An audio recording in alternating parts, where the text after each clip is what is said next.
4 days before my son's wedding, my bank called and told me $240,000 was gone, and Denise Mallory smiled across the table and said, "It's family money now, old man." My son looked down and let her say it. The bank froze what it could. Denise had already spent what she could touch. She said Ruth would have wanted it. She said I was confused. She said the wedding was too big to stop. 18 minutes after I opened my black folder at the glass house, Martin Kell walked in with my contract. He read Clause 14 out loud, and Denise's face changed before he reached the second sentence. "Let me take you back to that phone call. My name is Walter Harlan. I am 70 years old. I did not raise my voice that day. I did not need to. I was in the old office at Harlan Timber, out on Route 18. The mill had been sold for 3 years by then. I kept the small brick office because the taxes were paid, and I liked the quiet. The big saw shed was empty. The yard was gravel and weeds. My desk was still there. The phone rang at 9:14 in the morning. I know the time because I wrote it down. That is what I do. I write things down. I kept every invoice from Harlan Timber in brown folders with black marker labels: oak, maple, payroll, insurance, equipment loans, taxes. Ruth used to tease me about it. Then tax season came, and she would kiss my cheek. The caller said her name was Ms. Porter from Buckeye First Bank. She asked if I had authorized a retirement transfer. I set my pencil down. "How much?" I asked. She paused. $240,000, Mr. Harlan. I looked at the yellow pad in front of me. I had been adding the last glasshouse balance, $26,400 due after the rehearsal dinner. That was the balance I knew about. "Who requested it?" I asked. "Your son, Evan Harlan, submitted access documents," she said. There was also a note from Denise Mallory. I did not speak for a moment. You have to understand something about lumber. A board can look clean from the outside. Then you cut into it and find shake running through the heart. That phone call was the first cut. "What time did the request come in?" I asked. 8:57 yesterday morning, she said. I looked at the second drawer of my desk. There was an old bank access form in there. Evan had signed it 6 years earlier, when Ruth was sick and I needed help with small bills. I had canceled that access 2 years ago. I remembered the date because I remembered the pen running dry. I opened the drawer. I pulled the folder. Old paper has a feel to it. Not romantic, just dry and thin. I found the cancellation notice. January 17th, 2 years earlier. Stamped at 2:36 in the afternoon. "Ms. Porter," I said. "That access was revoked." She got quiet. "I see a scanned copy," she said. "Let me place this under review." "I just set it down," I said. She did not understand what I meant. That was all right. I meant I was not going to swing at the first nail I saw. I was going to set the fact down. Then I was going to set the next one beside it. By 10 o'clock, I had the transfer notice printed. By 10:20, I had the old access form beside it. By 10:35, I had called my attorney, Mr. Voss, and left one sentence: "Call me when you can." Then I drove home to Sycamore Lane. Ruth and I bought that house in 1986 for $68,000. It was worth $680,000 now, according to the last appraisal. I never cared about that number much. The house was worth what happened inside it.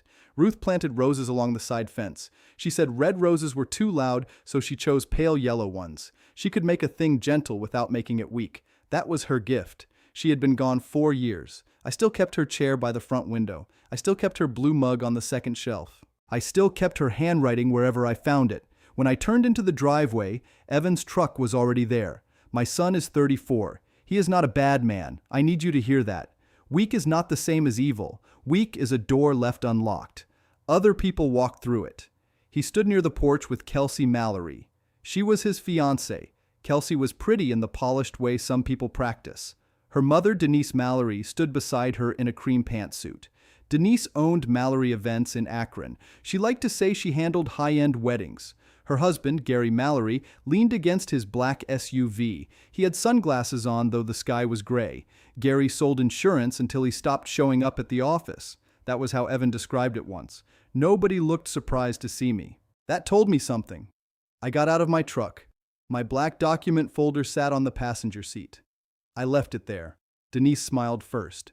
"Walter," she said, "we need to talk like adults." I walked up the porch steps and unlocked my front door. "We can sit at the kitchen table," I said. Ruth's kitchen still had the maple cabinets I built myself. I milled the faces from lumber we could not sell because of mineral streaks. Ruth said those streaks made the wood honest. I sealed them with 3 coats of varnish. Denise sat in Ruth's chair at the table. I looked at her. Evan saw me looking. He did not move. I took the chair across from her. Kelsey sat next to Evan. Gary stayed standing by the counter near Ruth's old recipe box. He tapped the lid with 2 fingers like he owned the surface. Denise folded her hands. "Before anyone gets upset," she said, "the money went where it needed to go." I looked at Evan. "Did you sign the transfer request?" He rubbed his forehead. "Dad, it's complicated." "No," I said, "it's not." Kelsey sighed. "We're 4 days out," she said. "Everything is already committed." "How much did you know?" I asked Evan. His mouth opened. Nothing came out. Denise leaned forward. "That money is for your son's wedding," she said. "You reserved the glass house. You started this." "I put down $48,000, I said, 18 months ago. "That barely covers anything now," she said. "It covered the contract I signed." She gave a small laugh. "Contracts change. I had read that glasshouse contract twice before I signed it. Then I read it again at home with Ruth's reading glasses beside me, though she was already gone by then. Old habits stay. I can read contracts the way I once graded timber. I look for weak grain before the board splits. I did not say that to Denise. I just asked, "Who told the bank I was confused?" The room went still. Evan looked at the floor. Kelsey looked at her mother. Gary stopped tapping the recipe box. Denise's smile stayed on, but it tightened. "Walter, nobody said it like that." "Who used that word?" I asked. She lifted one shoulder. "At your age, people worry." Confused. That word sat on Ruth's kitchen table like a dirty plate. I had run payroll for 42 men during the worst winter Harlan Timber ever had. I had negotiated a $1.2 million equipment line when interest was eating small mills alive. I had sold the yard for $3,800,000 without missing one tax filing. But Denise wanted a bank clerk to think I could not read a statement. I looked at my son again. "Evan?" He swallowed. "Denise thought it would help protect the money," he said. "From who?" He did not answer. Denise spoke for him. "From impulsive decisions," she said. "You've been emotional since Ruth passed. That was when she crossed the line, not with the money. Money is numbers. Numbers can be traced. She crossed it by reaching into my dead wife's name and using it like a tool." I kept my hands flat on the table. "Do not use Ruth for this," I said. Denise tilted her head. "Oh, Walter," she said, "Ruth would have wanted a beautiful wedding." I heard the refrigerator hum. I heard Gary shift his shoes on Ruth's clean floor. I heard my own son breathe out like he wanted the room to end without him choosing a side. "You didn't know Ruth well enough to say her name that way," I said. Kelsey's face hardened. "My mother is trying to save this wedding." "From what?" "From being small," she said. I looked at Evan. "Did you ask me for $240,000? His eyes were red. "No." "Did you tell them they could take it?" He looked at Denise. That was answer enough. Denise pushed back from the table. "This family has resources," she said. "Evan shouldn't have to beg. Kelsey shouldn't have to be embarrassed." "Embarrassed by what?" I asked. "By cheapness." I almost smiled. I had worn work boots with holes in them while Harlan Timber paid off its first saw. I had eaten peanut butter sandwiches in a pickup for 7 years. Ruth had clipped coupons while we were sitting on lumber inventory worth more than our house. Cheapness built plenty of things Denise liked to stand under, but I did not give her that speech. I asked one more question. "Where is the money now?" Denise glanced at Gary. "There are vendor obligations," she said. "How much?" "It's not your concern anymore." I nodded once. "Family money," she said. "That's what this is. It's family money now, old man." There it was. Old man. Not Walter, not Dad, not Mr. Harlan. Just a category she thought she could move around. Evan stared at the table. Kelsey looked at her ring. Gary stared out the window toward Ruth's roses. I stood up. "Leave the house," I said. Denise blinked. "You can't be serious." "I am." Evan stood too. "Dad, please." I looked at him. I wanted to see my boy. For 1 second, I did. I saw the 7-year-old who built block towers on this same floor. Then I saw the grown man who had watched Denise sit in his mother's chair. "We will talk later," I said. Denise gathered her purse slowly. "You'll regret humiliating your son," she said. "I have not humiliated him." Kelsey grabbed Evan's arm. Gary opened the back door by mistake, then corrected himself. He had never paid enough attention to know my house. When they were gone, I stood in Ruth's kitchen and did not move. I was angry. I will not dress that up. I was so angry my jaw hurt. Then I walked to the window. Ruth's roses were starting to yellow at the edges. July had been hard on them. I made a note to water deep that evening, not sprinkle, deep. That is how you keep roots alive. At 11:42, Mr. Voss called me back. He had been my attorney for 11 years. He helped with the mill sale. He also helped when I restructured my accounts after Ruth passed. I paid him $12,000 a year to be available. Denise did not know that. Evan did not know that either. "What happened?" Mr. Voss asked. I told him in order: bank call, transfer amount, revoked access, Denise's note. The word confused. Ruth's name at my table. He did not interrupt. When I finished, he said, "Do you have the old access revocation?" "Yes." "Bank notice?" "Yes." "Venue contract?" "In my truck." "Good," he said. "Do not threaten anyone. Do not argue about intent. Document possession and authorization." "I know." "Walter, do they believe they control the venue?" I looked out at Sycamore Lane. "Yes," I said. "Let them keep believing that until we know where the money went." I thought of the black folder on my passenger seat. The folder was ugly. The corners were bent. The snap barely held. Ruth had once told me to buy a nicer one for important papers. I told her ugly folders do not attract thieves. She laughed at that. I walked outside and opened the truck door. The folder sat there in the heat, plain as a brick. Inside were the glass house contract, the $48,000 deposit receipt, 3 amendment pages, and a small envelope I had forgotten. I did not open it yet. I just took the folder inside and set it on the kitchen table. That black folder had more authority than Denise Mallory understood. She saw old paper. I saw load-bearing steel. At 1:15, Ms. Porter called again. "Mr. Harlan," she said, "we've placed a review hold on the transfer destination. Some funds have already moved." "How much?" "We can confirm $172,000 remains under review. So $68,000 is out." "Yes." "Where did it go?" "I can provide categories after compliance clears disclosure." "Say what you can." A pause. "Event vendors, a business account, 1 personal loan payment." I wrote that down. Event vendors, business account, personal loan. How much to the business account? $31,000. Business name? Another pause. Mallory Events, LLC. I underlined it once. How much to the loan payment? I cannot state the lender yet. Amount? $22,000. I wrote that down too. That left $15,000 scattered into vendors or something wearing a vendor's hat. You do not need to be a banker to smell a bad ledger. I had bought logs from men who rounded loads upward. I had seen invoices padded by truckers and sharpeners and diesel suppliers. A dishonest number usually leans a little. This one was lying flat on its back. I spent the afternoon at my desk. I printed 3 years of statements from the retirement account. The balance before the transfer had been $1,412,900. That account was not my whole life. It was one bucket. But it was the bucket Ruth and I had agreed not to touch. We had a house free and clear. We had municipal bonds worth $960,000. We had proceeds from the mill sale in 2 brokerage accounts. One held $1,800,000. The other held $715,000. I had land outside Medina appraised at $540,000. I am not saying this to brag. I am saying Denise saw an old man and smelled money she did not earn. Ruth and I built that money in pieces. 12-hour days, missed vacations, secondhand trucks. Payroll first, ourselves last. When the big planer went down in 2009, I wrote a check for $76,000 and did not sleep for 3 nights. When the kiln roof failed, Ruth and I used our home equity line for $89,000 to keep orders moving. Nobody from the Mallory family stood there then.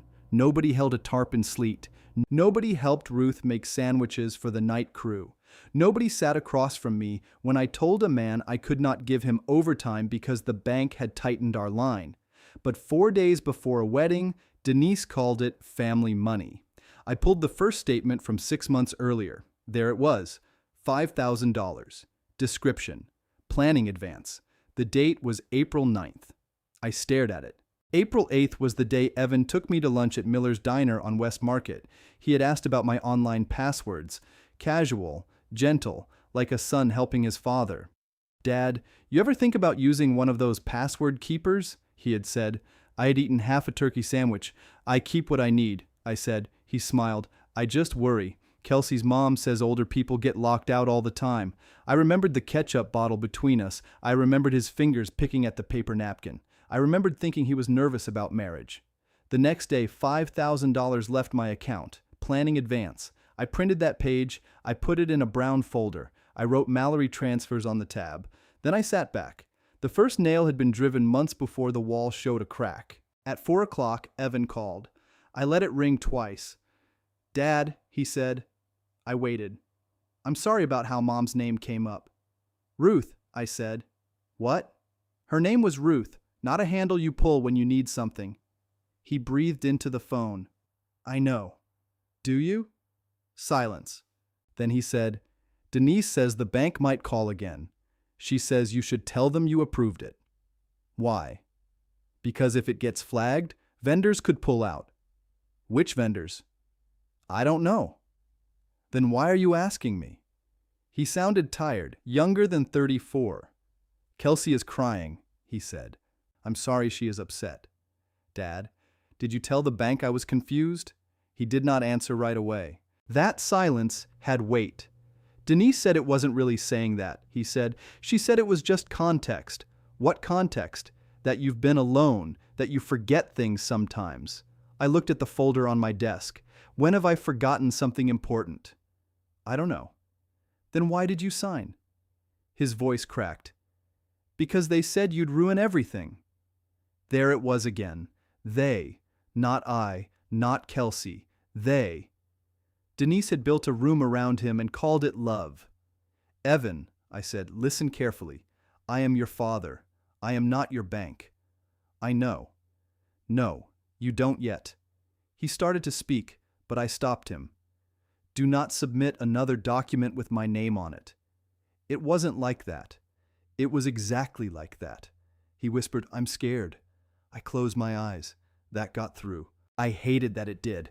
"Of me?" I asked. "No." "Of Denise?" He did not answer. I opened my eyes. "Come to the house alone tonight." "I can't." "Why?" "Kelsey's family is doing a final seating review." "Where?" "The glass house." I looked at the black folder. "What time?" 6:30. "Will Denise be there?" "Yes." "Good," I said. "Dad, please don't make a scene." I don't make scenes. That was true. I made records. I hung up and sat there with the phone in my hand. I wanted to drive straight to the glass house and put the contract on the table. That would have felt good for about 5 minutes. Then Denise would know what she needed to fight. A man who shows his whole hand too early is not calm. He is just tired. So I did what I had done in the mill for 40 years. I measured first. I called Martin Kell at the glass house. He had managed that place since before Willow Creek had its stone bridge replaced. Martin was one of those men who wore a tie even when nobody asked him to. He remembered names. He remembered dates. He remembered who had paid. "Walter," he said, "we expecting you tonight?" "I heard there's a seating review." There was a short pause. "Yes," he said. 6:30. "Who scheduled it?" "Denise Mallory called our event office." "Under whose authority?" Another pause. Longer. "She said she was coordinating for the family." "That's not what I asked." Martin cleared his throat. "Your name is still the contracting party." "Good," I said. "She asked about moving final payment through Mallory Events." I wrote that down. "What did you tell her?" "I told her any payment application needs written approval from the contract holder." "Did she like that answer?" "No." That almost made me laugh. Not because it was funny, because it was clean. "Martin," I said, "I'm coming by before they arrive." "How much before?" 20 minutes. "Do you want me in the room?" "Not yet." He understood that. Good managers understand timing. "Walter," he said, "is there trouble?" "There's accounting." "That usually means trouble." "Usually," I said. I put the black folder into an old canvas bank bag from First Summit. Ruth used to keep garden receipts in that bag, seed packets, fertilizer slips, cash for the farmer's market. I had never thrown it away because she had written roses on the tag in blue ink. I placed the bank notice, the revocation copy, and the printed $5,000 transfer behind the glasshouse contract. Then I opened the small envelope I had forgotten. Inside was a folded note. Ruth's handwriting hit me before the words did. Small, slanted, neat. She wrote like she planted, with room for things to breathe. I stood at my desk and did not unfold it right away. I just held it between my fingers. The paper had been clipped inside the venue folder after our first tour of the glasshouse. That was before Evan and Kelsey got engaged. Ruth and I had gone there to look at the conservatory for our 40th anniversary party. She liked the glass ceiling. She said rain would sound beautiful in that room. Then her health turned, and the party never happened. I unfolded the note. Walter never let anybody use family as a knife, that was all. I read it twice. Then I set it down. I did not cry. I had done enough of that in quiet rooms where nobody needed to see. But I did sit in my chair for a minute with my hand on that paper. Ruth had a way of saying one sentence and removing all the fog from a room. Family. Denise had said it like ownership. Ruth had written it like a warning. At 5:50, I drove toward Willow Creek. Maple Ridge sits outside Akron, and evening traffic on Route 18 can make a short drive feel longer. I passed the old Harlan timber yard on the way. The sign was still there, though the new owners had painted over my name. I could see the mill roof from the road, 26,000 square feet of steel and noise. I built the first version of it with borrowed beams and a line of credit for $135,000. The bank officer who approved it had looked at my hands before he looked at my numbers. I thought about that as I drove. People like Denise look at money after it is stacked. They do not see the splinters under it.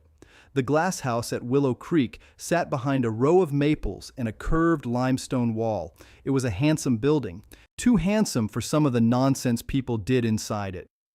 The main room had glass on 3 sides, pale oak floors, and a long view down to the creek. Ruth had loved the light there. That was why I had chosen it for Evan. The parking lot was half full when I arrived. Catering trucks near the side entrance, a florist van with its back door open, a young man carrying white chair covers over one shoulder, money moving on 2 legs. Martin met me near the front desk. He was 50 or so, slim, clean-shaven, with silver hair combed straight back. He held a tablet in one hand and a paper file in the other. I liked the paper file better. "Walter," he said. "Martin." He glanced at the canvas bank bag. "You brought documents." "I brought mine." He nodded once. "The Mallorys have been active." "That's a polite word. It's the one I can use in the lobby." I liked him for that. We stepped into a small consultation room off the hall. It had a round table, 4 chairs, and framed photographs of past weddings. Brides smiling under lights. Fathers pretending they did not feel the bill in their chest. Martin set his file down. "I want to confirm something," I said. "Go ahead." "My original deposit was $48,000. "Yes." "Paid by check from my First Summit account." "Yes." "Contract holder?" "You." "Any amendment changing that?" "No." "Any assignment to Mallory Events?" "No." "Any written authority from me allowing Denise Mallory to apply outside funds to this contract?" "No." I watched his face. He was not enjoying this. That meant he was not part of it. "Did Denise tell you my account was paying the remaining balance?" "She said family funds were being consolidated." There it was again. A soft phrase around a hard thing. "How much balance does your office show?" Martin looked at his file. "Base remaining balance is $36,700. Approved add-ons bring it to $58,200. Approved by whom?" He tapped the paper. "That's where it gets complicated. I don't pay for complicated." "No," he said. "You pay for authorized." He slid a sheet across the table. It listed upgrades. Imported orchids, $12,400. Late night seafood station, $8,900. Premium bar extension, $11,600. Additional lighting, $6,300. Custom dance floor wrap, $4,800. Extra valet staff, $3,500. Lounge furniture package, $5,700. Total add-ons were $53,200. At the bottom was a signature line. It said Evan Harlan. I looked at it for a while. That his signature? Martin asked quietly. Yes. Does he have authority? Not under my contract. That's our reading too. Then why are they still listed? Because Denise threatened to move the event. I looked up. To where? She didn't say. 4 days out? That was my question. I pushed the sheet back to him. Don't remove anything yet. He looked surprised. You want them left? For now. Walter, that may create expectations. Expectations are useful when they're written down. Martin studied me for a second. You still run meetings like a mill owner. I ran meetings because saw blades don't care who feels misunderstood. He almost smiled. Before he could answer, Denise's voice came through the hall. I want the head table centered, not offset. Centered photographs better. Martin closed his file. They're early, he said. People who think they own a room often are. I put Ruth's note back inside the envelope and slid it into the black folder. Then I placed the folder in the bank bag. I did not leave it on the table. Not yet. We walked out together. Denise stood near the entrance to the main room with Kelsey, Evan, Gary, and 2 younger women I recognized from Kelsey's bridal party. Denise had a clipboard, not a tablet. A clipboard. Some people like props that make them look official. Kelsey wore a white sleeveless dress and gold sandals. Evan wore a blue button-down shirt I had given him 2 Christmases before. He looked at me and then looked away. Gary was speaking to a bartender near the service counter. No domestic beer visible, Gary said. Put it below. The pictures shouldn't show cheap labels. The bartender looked at Martin. Martin said, We'll follow the contracted bar package. Gary frowned. We upgraded. Martin did not answer. Denise saw me and smiled with her teeth. Walter, she said, I didn't know you were coming. I own a watch. Kelsey's eyes narrowed. Dad said you might. Dad. She meant Evan, not me. That was fine. Words tell you where people stand. Denise stepped closer. This is just logistics. You don't need to worry. I'm not worried. Good. We need calm energy. I looked at Evan. He kept his hands in his pockets. Denise turned back to Martin. The floral arch goes here. The orchids are already approved. Martin glanced at me. I gave him nothing. Denise noticed that glance. Her voice sharpened. Martin, we sent the updated plan. You did, he said. And the payment schedule? We received a proposed schedule. She laughed lightly. Proposed? Yes. Kelsey put a hand on Evan's arm. Can we please not do this now? That was her first honest sentence of the night. She knew something was leaning. I walked into the main room. The glass house had the kind of light Ruth liked, even under a gray sky. The creek moved beyond the lawn. The tables were bare except for sample place settings. Silver chargers, folded napkins, little cards with names written in a looping hand. I found my name on a card near the back corner. Walter Harlan. Not father of the groom. Not host. Just my name at table 12, seat 8, beside a column. I picked up the card and read it. Evan saw me. Dad, he said, that wasn't my idea. Whose was it? He looked toward Kelsey. Kelsey crossed her arms. My mom handled seating. Denise came over fast. Walter, it's just a placeholder. Where's Gary sitting? Table 2, she said. With immediate family? He's the bride's father. I set the card back down. And I'm the groom's father. Denise lowered her voice. You've made things tense. No, I said. I noticed where you put me. Kelsey's face flushed. It's 1 seat. It is. That is what people miss. A small thing is sometimes a sample cut from the whole board. Martin stood near the doorway. He heard it. Good. Denise clapped her hands once. Let's keep moving. She led everyone toward the ceremony area. She spoke about aisle width, camera angles, flower placement, guest flow. She had the rhythm of somebody who knew how to take over rooms. I let her. I stood near the back with my hands folded over the bank bag. Evan drifted beside me. Dad, he whispered, not here. I didn't know about table 12. That's not the biggest problem. I know. Do you? He swallowed. Denise turned. Evan, stand up front with Kelsey. We need sight lines. He obeyed so quickly it made my chest hurt. Kelsey took his hand. Denise stepped back and looked over them like she was inspecting a display window. "Good," she said. "Now imagine the orchids framing this." I looked at Martin. He was watching me again. I could see the question in his face. "Do we stop this?" I gave a small shake of my head. "Not yet." Denise moved to the reception side. "The sweetheart table needs the gold chairs, not the oak ones. The oak reads rustic." "The oak chairs are included," Martin said. "The gold chairs are an upgrade." "Yes." "So use them." Martin looked at his file. "They're not finalized." Denise's smile vanished for half a second. "They are finalized." "Not by the contract holder." The room went quiet enough for the catering crew to notice. Kelsey turned to Evan.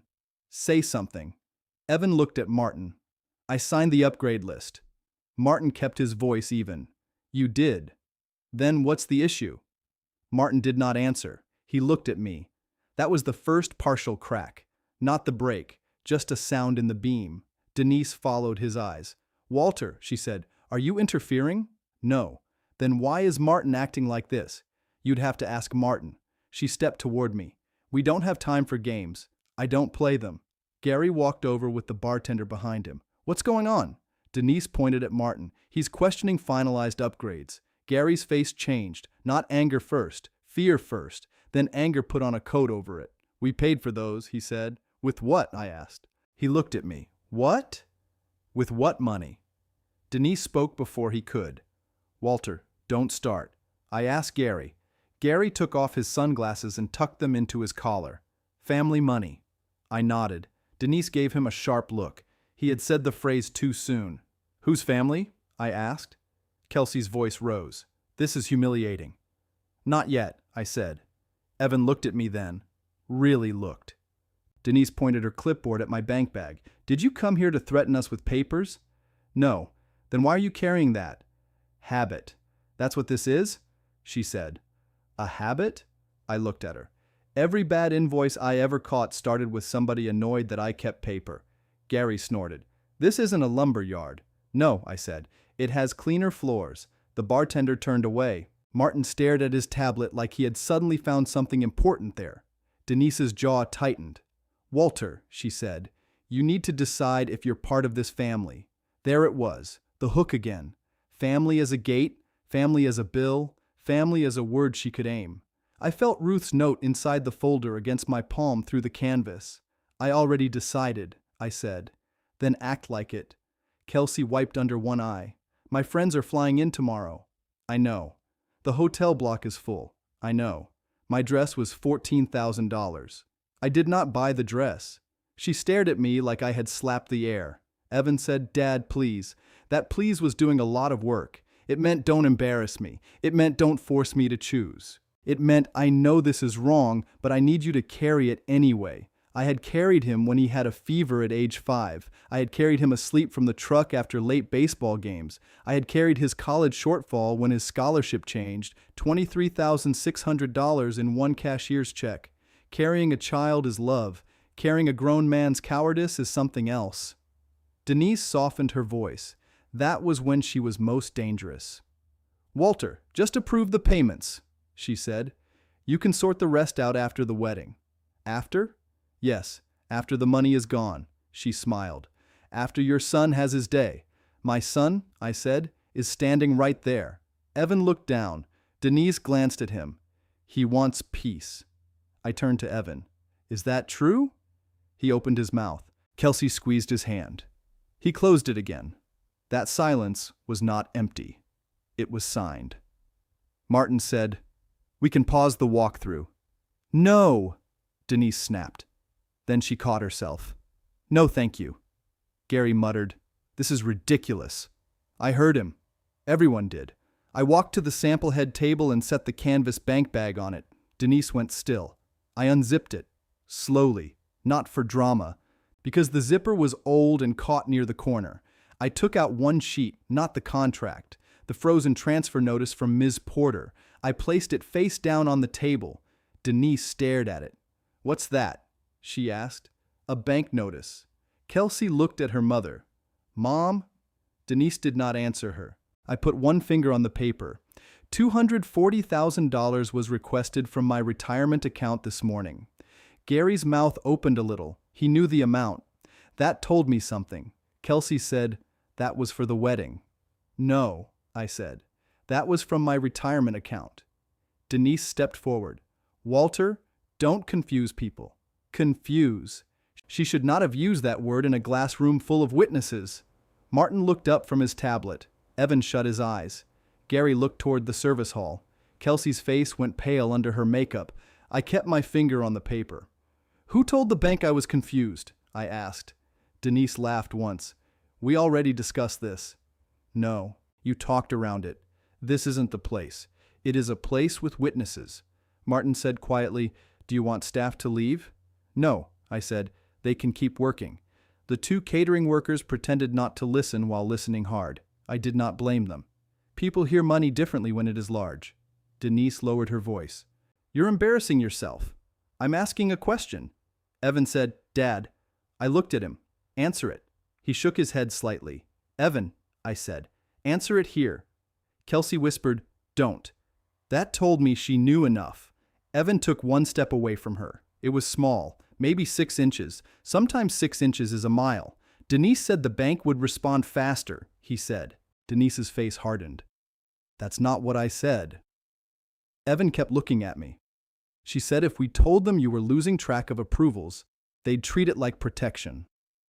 Kelsey let go of his hand. Gary said, "Shut up, Evan." Martin's head came up. I did not move. "What else?" I asked. Evan's voice cracked. "She said you promised Mom you'd pay for everything. Ruth's name landed in that room and stayed there. Denise said, you did say Ruth wanted the glass house." "I said Ruth liked the light," I said. "That's the same thing." "No." It was the softest word I said all night, and it carried. Denise looked around and saw the room had shifted. Not enough to stop her. Enough to make her mean. "You're punishing your son because you're lonely," she said. Kelsey whispered, "Mom." Denise ignored her. "You sit in that house with old papers and dead memories, and now you want everyone else miserable too." Evan looked sick. I picked up the bank notice and turned it face up. "Martin," I said, "does your office need this copy?" He stepped forward. "For the file, yes." I handed it to him. Denise reached as if to take it first. Martin moved it out of her reach without making a show of it. "Thank you," he said. Gary pointed at me. "You're going to wreck a wedding over paperwork?" "I haven't wrecked anything." "Then approve the damn payments." "No." One word, clean edge. Kelsey started crying then, but it was not the same crying Evan had described on the phone. This was anger with water on it. "You can afford it," she said. "That's what makes this cruel." I looked at her. I tried to find the young woman Evan loved. I found a girl who had been taught that someone else's sacrifice was a payment method. "I can afford many things," I said. "That does not make them yours." Denise gave a bitter little smile. "There he is." "Yes," I said. "Here I am." Martin held the bank notice and looked toward me. "Walter," he said, "do you want to continue this walkthrough?" I looked at Evan, then Kelsey, then Denise and Gary. They all waited for the old man to either fold or explode. I did neither. "Continue it," I said. Denise blinked. "You heard me," I said. "Finish your seating. Finish your flowers. Finish the show." Evan stared at me. Denise recovered first. "Fine," she said. "That's wise." "No," I said. "It's orderly." She did not know the difference. For the next 40 minutes, I stood in the glass house and watched Denise spend money that was not hers. She moved chairs. She corrected napkin folds. She told Martin the champagne tower needed to be placed where the sunset could hit it. She asked for a second dessert display because one looked thin. She said the late-night sliders should be Wagyu, not beef. Gary argued about valet cones. Kelsey complained that the bridesmaid's entrance looked crowded. Evan barely spoke. I wrote nothing down. I did not have to. Martin was doing it for me. At 7:48, Denise stopped near the head table and turned to me. "See?" she said. "This is what family can do when nobody panics." I looked at the creek beyond the glass. Ruth had been right. Rain would have sounded beautiful in that room. "Are we done?" I asked. "For tonight," Denise said. "Tomorrow, we handle final payment." "Do we?" Yes, she said, unless you want to explain to 200 guests why your pride mattered more than your son. I picked up my canvas bank bag. 200? I asked. Kelsey wiped her face. 212. I nodded. That's a lot of chairs. Denise smiled again. She thought I was bending. It's a wedding, she said, not a backyard lunch. I looked at Evan. Call me when you're alone. Kelsey snapped. He is not leaving with you. I didn't ask him to. Evan said nothing. That was enough for that night. I walked out through the front doors with Martin beside me. The air had cooled and the parking lot smelled like wet stone. A storm was somewhere west of Maple Ridge. Martin stopped under the awning. I made notes, he said. I saw. You want copies? Tomorrow morning. I'll have them. I looked back through the glass. Denise was still talking with Gary near the bar. Kelsey stood with her arms folded. Evan stood a few feet away from both of them, alone inside a room full of plans. Martin, I said, don't let anyone change the contract file. I won't. Not a page. No. And if Denise calls, she'll call. I know. What do I tell her? Tell her you're reviewing authorization. He nodded. That buys some hours. I'm not buying hours, I said. I'm letting her keep talking. Martin looked through the glass too. People do that, he said. They do when they think the saw is unplugged. He gave me a clean copy of the upgrade sheet before I left. $53,200 in extras, every line tied to Denise's handwriting in the margins. It was not enough to finish anything. It was enough to show direction. On the drive home, Evan called. I let it ring once. Dad, he said, you alone? No. Then don't talk. Wait. I waited. I heard a door close, then wind. I'm outside, he said. Good. I messed up. Yes. I didn't think they'd take that much. That sentence mattered. How much did you think they'd take? He breathed hard. Maybe the balance. 58,200? I didn't know the exact number. But you knew there was a number. Yes. I drove past the old yard again. The mill lights were on for second shift. Somebody else was making payroll now. I wondered if he slept well. Evan, I said, did you give them my password? No. Did you give them access codes?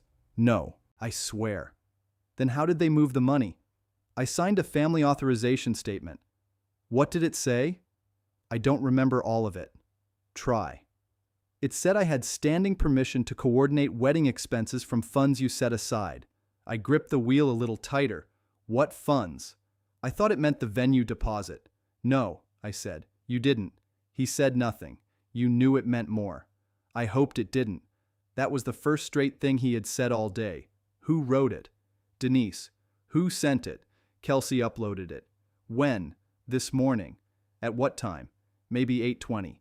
The bank alert had come at 8:37. Was Gary there? Yes. What did he do? He said the loan people were calling again. There it was. A new board showing through the paint. What loan people? I don't know. You do know something. He was quiet. Evan. He said if the bridge loan didn't clear by Friday, everything collapsed. Whose bridge loan? Mallory Events, I think. I pulled into my driveway and killed the engine. Ruth's roses were dark shapes along the fence. How much? I heard 112. 112,000? Yes. I wrote it in my head because no paper was needed for that one. Did Denise mention tax debt? His breath caught. That answered before he did. How much? I asked. I heard 86. $86,000? Yes. Now, the numbers had a frame. 22,000 to a personal loan, 31,000 to Mallory Events, a hidden bridge loan for 112,000, tax debt for 86,000, a wedding being used as scaffolding for a business that had already cracked. Dad, Evan said, I'm in trouble. No, I said. You're in truth. Trouble comes after. I don't know what to do. You start by not signing anything else. I won't. Then you write down what happened. They'll see. Then use paper. He made a sound that might have been a laugh if the night had been different. You always say that. Paper has no battery. Dad. What? I'm sorry. I closed my eyes and leaned back against the truck seat. I know you are. Does that help? Not yet. He was quiet for a long time. Can I come over? I looked toward the house. Ruth's chair would be by the window. Her mug would be on the shelf. Her note was in the folder beside me. My son had helped people reach into my account and then stood silent while they used his mother's name, and still he was my son. Not tonight, I said. He inhaled sharply. You need to stay where the pressure is, I said. Listen, don't argue. Don't warn them. Warn them? About me. What are you going to do? I'm going to set it down. What does that mean? You'll see. I hung up before he could ask again. Inside, I placed the black folder on Ruth's kitchen table. Then I took out her note and set it beside the bank notice, the upgrade sheet, and the $5,000 planning advance. 4 papers, 4 corners of the same box. I made coffee, though it was nearly 9. Ruth would have told me that was foolish. She would have been right. I drank it anyway. At 9:26, my email chimed. Martin Kell had sent the walkthrough notes. I printed them. Every instruction Denise gave, every upgrade she treated as final, every reference to payment through Mallory Events. He had attached the add-on sheet, the seating chart, and one more document I had not seen. Proposed Vendor Consolidation Agreement, submitted by Mallory Events, LLC. The first line said Mallory Events would accept and disperse all final wedding funds on behalf of the families. On behalf of the families. I read the signature block. Denise Mallory had signed for Mallory Events. Kelsey Mallory had signed as bride. Evan Harlan had signed as groom. The fourth line was blank. Walter Harlan, funding party. I sat back and looked at that blank line. For the first time all day, I smiled. Not much. Just enough to feel the shape of it. They had built the whole bridge to my side of the creek. They still needed me to step on it. I did not sign it. That was the first decision. The second decision was to make sure everyone believed I might. You have to understand something about men like Gary Mallory. He could smell weakness if it came dressed like kindness, but he could not smell patience. Patience bored him. He mistook it for fear. Denise was different. Denise watched angles. So at 10:13 that night, I wrote Martin back. I said, keep the file open, no approval yet. 3 minutes later, he answered, understood. Then I called Ms. Porter's direct line at First Federal. She did not answer because it was late, and I did not expect her to. I left one message. This is Walter Harlan. Keep the transfer frozen. I did not authorize the vendor consolidation agreement. I'll be at your branch at 8. Then I took Ruth's note and put it back inside the venue folder.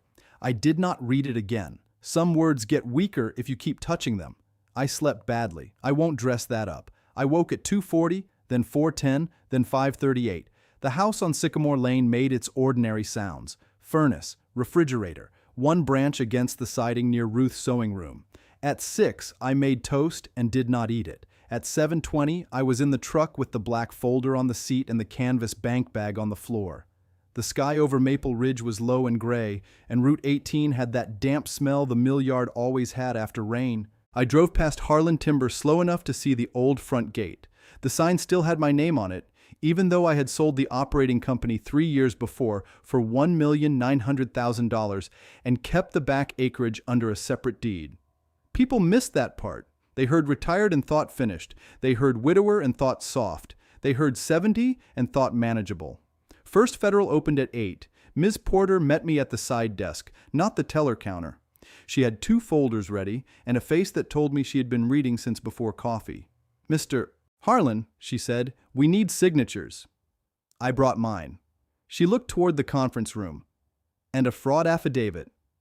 That word yours or mine? Bank word. Good.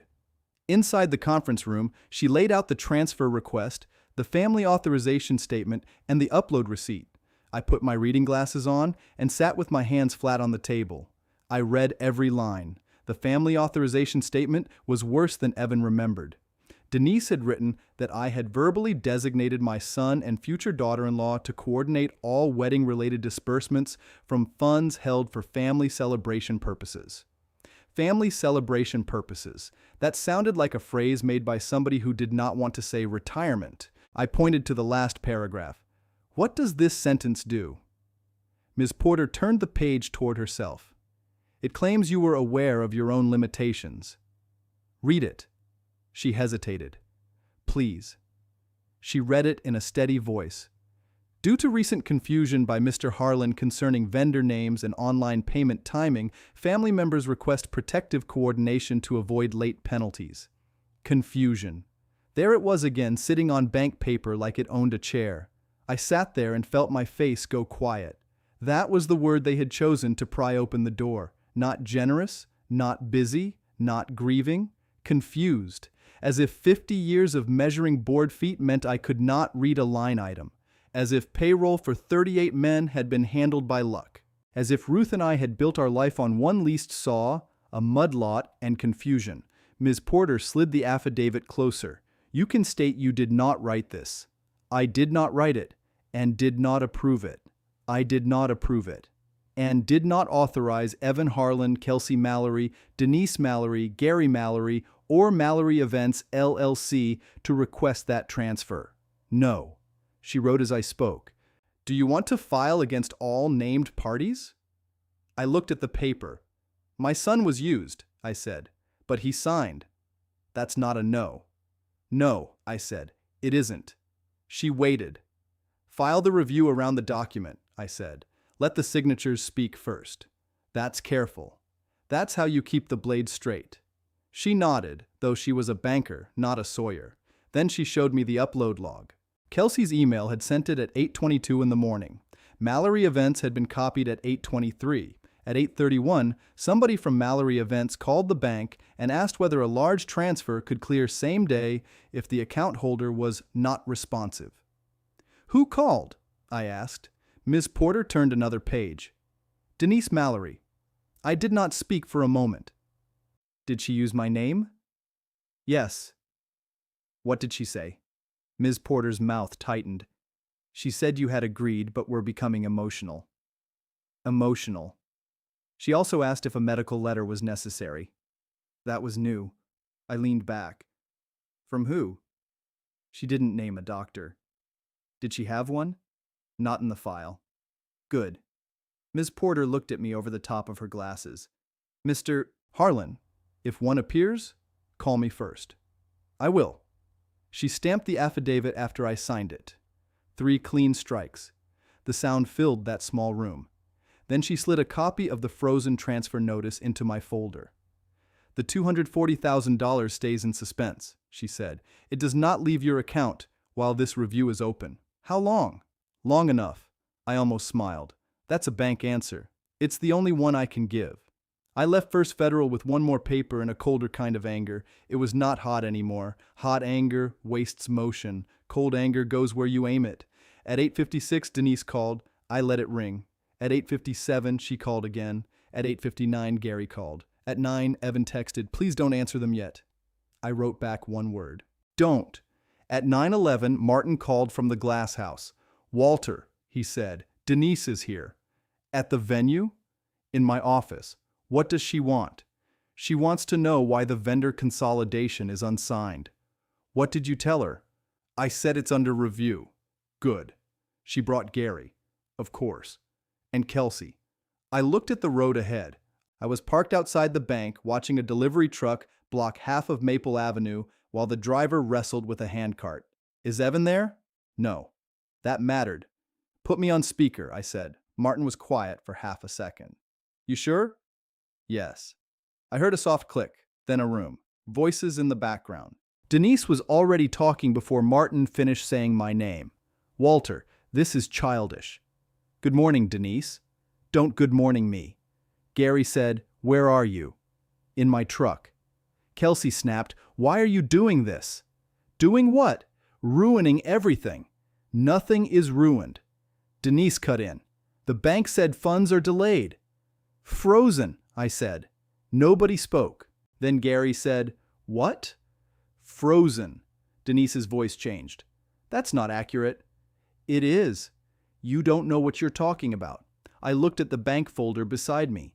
I'm holding the notice. Kelsey made a sharp little sound. Mom? Denise ignored her. Walter, you need to tell them this was a misunderstanding. It was not. It was family coordination. Use your first word. What? The one from yesterday. Martin did not speak. Gary did not either. I could hear Denise breathing through her nose.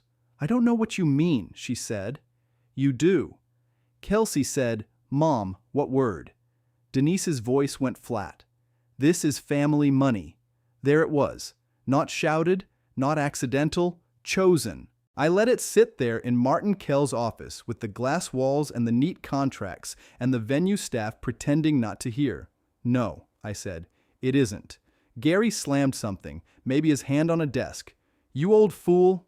"Gary," Martin said. "What?" Gary barked. "He is." I kept my voice even. "Martin, are you still there?" "Yes." "Put that in your notes." Gary laughed. "Put it in your notes. Listen to him." Denise said, "Walter, we have vendors expecting funds today." "Which vendors?" "All of them." "Name 3. Silence. That was the thing about false urgency. It thins out when you ask for lumber by grade. Denise recovered. "Flowers. Catering. Transportation." "What amounts?" "Don't interrogate me. I'm asking." "This is why Evan didn't want you involved." That hit me, but I did not show it. Maybe because part of it was true. Evan had not wanted me involved once Denise trained him to fear any room where I asked direct questions. I said, "Then Evan can tell me. He's busy. He's scared." Kelsey said, "Stop talking about him. I'm not the one using him." Denise's voice sharpened. "You are crossing a line." "No," I said, "I'm finding it." Martin cleared his throat. "Denise, without Walter's signature, I cannot process the consolidation. Then process the original balance. I need authorization for final application." "You have a contract." "With Walter." Gary muttered something I could not catch. Denise said, "Fine. We'll bring him tonight. He'll sign." "No," I said. "What does that mean?" "It means I'll be at the rehearsal dinner." Kelsey said, "You are not invited. I paid the deposit." Denise said, "That doesn't buy manners." "No, it buys records." I ended the call. Then I sat in the truck for a minute and let my hands unclench. At 10:30, I drove to Harlan Timber's old yard. Not because I needed the office. The new owner had the front building now. I needed the back shed, the one I kept when the sale closed. 30 by 40, metal roof, cinder block walls, built in 1989 for $27,000 when Ruth told me we needed a place that did not flood every March. The key still stuck on the second turn. Inside smelled like dust, oil, and dry pine. My old filing cabinet stood along the west wall.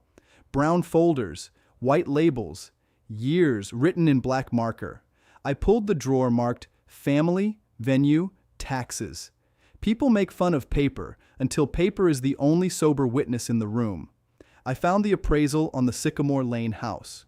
$485,000, done when I updated the trust 2 years earlier. I found the deed to the back acreage behind Harlan Timber, 7 acres, appraised at $320,000, rented for storage at $2,100 a month. I found the sale summary from Harlan Timber, $1,900,000 after tax and broker fees. I found Evan's college cashier's check stub for $23,600. I found the canceled check for his first apartment deposit, $4,800. I found the transfer for his truck down payment, $12,000 because he needed reliable wheels for work.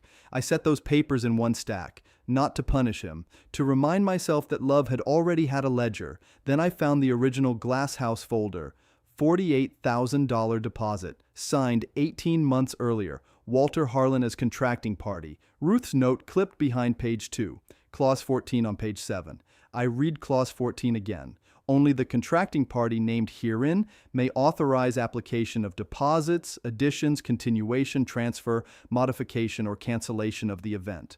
Third-party planners, family members, vendors, and guests shall have no authority absent written assignment executed by the contracting party and accepted by venue management. Plain words, load-bearing words. I copied that page twice on the old machine in the corner. It made a grinding sound on the second copy, but it finished. I put one copy in the black folder and one in the canvas bag. Then I called my lawyer, Harold Voss. Harold was 76 and still kept an office above the pharmacy on Main Street because he did not trust elevators or retirement parties. He had handled the mill sale, Ruth's estate, and the trust update. He answered on the fourth ring. "Walter," he said, "somebody died or somebody lied." "Lied. That's usually cheaper." "Not this one." I told him enough. He asked only 3 questions. "Is the money frozen?" "Yes." "Is your signature forged?" "Not yet." "Does the venue contract name only you?" "Yes." He made a sound in his throat. "Bring it by. I need you at dinner tonight." "What kind of dinner?" "Rehearsal." "I hate weddings." "So do I this week." He sighed. "What time?" 6. "Do you want me visible?" "Not at first. That costs extra." "How much?" "For you? Nothing until I'm annoyed." "You were born annoyed." "Then I've already started billing." I hung up and felt better than I had all morning. At noon, Evan called. This time I answered. "Dad," he said, "where are you?" "At work." "Alone?" "Yes." "You write it down?" I started. "Paper?" "Yes." "What did you write?" He swallowed. I heard it. "That Denise drafted the statement. Kelsey uploaded it. Gary talked about the bridge loan. I signed because Kelsey said the wedding would be canceled." "What else?" "She said you'd forgive it after." "Who said that?" "Kelsey." I looked at the folders on the steel table in front of me. "Do you believe that?" "No." "You did yesterday." "I wanted to." That was honest enough to keep talking. He said, "Mom wouldn't have wanted this." I closed my eyes. "No," I said. "She wouldn't." "I let them use her." "Yes." He breathed hard. "I don't know how to fix that." "You can't fix it today." "What can I do today?" "Tell the truth when asked." "To who?" "To whoever is in the room." He went quiet. "Evan, I'm scared." "I know." "They'll say I ruined it. They'll say many things." "What will you say?" "I'll ask questions." "That's worse." "It usually is." He gave a small broken laugh. Then he said, "Kelsey wants me at her parents' house before dinner." "Go." "Why?" "Because they'll talk." "You want me to listen?" "Yes." "What if they ask about you?" "Say I'm coming." "That's it?" "That's it." He was quiet again. "Dad?" "What?" "If I leave her, everyone will know." "People knowing isn't the worst thing." "It feels like it." "It isn't." He did not answer. I could have told him to come home. I wanted to. Every father has a weak place where his grown child still sounds 8 years old. But I had learned in the mill that you cannot pull a board out while the blade is still spinning unless you want to lose more than the board. "Keep writing," I said. "I will. And don't warn them." "I won't." At 4:15, I went home to Sycamore Lane and changed into a dark jacket Ruth had bought me for our last anniversary dinner. She said I looked less stubborn in it. She lied kindly. At 5:20, I put the black folder on the passenger seat. Then I took Ruth's note out again. I sat at the kitchen table with it under my palm. Her handwriting leaned a little right, same as always. She had written it after our first tour of the glass house, when we thought we might have our 40th anniversary there, with prime rib, bad music, and her sister drinking too much Chardonnay. "Walter, never let anybody use family as a knife." I read it once. Then I folded it back into the contract. At 6, I walked into Bellini's on Market Street, where Denise had booked the rehearsal dinner in the private back room. Not the glass house yet, that mattered. Tonight was still a rung on the ladder. The place smelled like garlic, wine, and raincoats. There were maybe 30 people in the room. Bridesmaids at one table, groomsmen at another. Gary near the bar. Denise in a cream suit that probably cost more than my first pickup. Kelsey in white. Evan beside her, looking like a man standing on thin ice. Denise saw me and smiled for the room. "Walter," she said, "you came." I said I would. Kelsey leaned close to Evan and whispered something. He stared at his plate. Gary lifted his drink. "Hope you brought your checkbook." A few people laughed because they did not know whether they were supposed to. I said, "No." The laughter stopped. Denise stepped in smoothly. "Gary's joking." "Was he?" Gary grinned. "Mostly." I took the empty chair at the far end of the long table. Harold Voss sat at the bar outside the room with a newspaper open in front of him. He did not look at me. That was why I paid him. Dinner started with Denise standing and tapping a water glass. Before tomorrow's beautiful celebration, she said, I want to thank the people who made this possible. She looked right at me on possible. Kelsey has worked so hard, she said. Evan has been supportive. Gary and I have opened our home, our business, and our hearts. Gary nodded like a man receiving a civic award. And Walter, Denise said, has promised to honor Ruth's memory by giving these children the wedding she would have loved. Evan's head came up. I did not move. Denise raised her glass. To family. The room echoed it. Family. There are words that can feed people and words that can skin them. It depends who is holding the knife. I lifted my water but did not drink. After the toast, plates came. Chicken marsala, salmon, risotto. Denise had ordered 2 choices and then complained to the waiter that the salmon looked small. Gary told a groomsman about his old boat. Kelsey showed a bridesmaid her nail polish. Evan kept looking at me, then away. I let 20 minutes pass. Then I said, Denise. She looked down the table. Yes? How is Mallory Events doing? A fork touched a plate too hard. Gary stopped talking. Denise smiled. Busy. That's good. Very. How many weddings this month? Several. How many at the glass house? Her eyes narrowed just enough. Why? I'm curious. You're suddenly interested in events. I'm interested in deposits. Now Gary turned fully toward me. Denise set her fork down. This is not business dinner. No? It's a rehearsal dinner. Then rehearse answering. Evan whispered, Dad. Kelsey hissed, Stop. Denise laughed lightly for the table.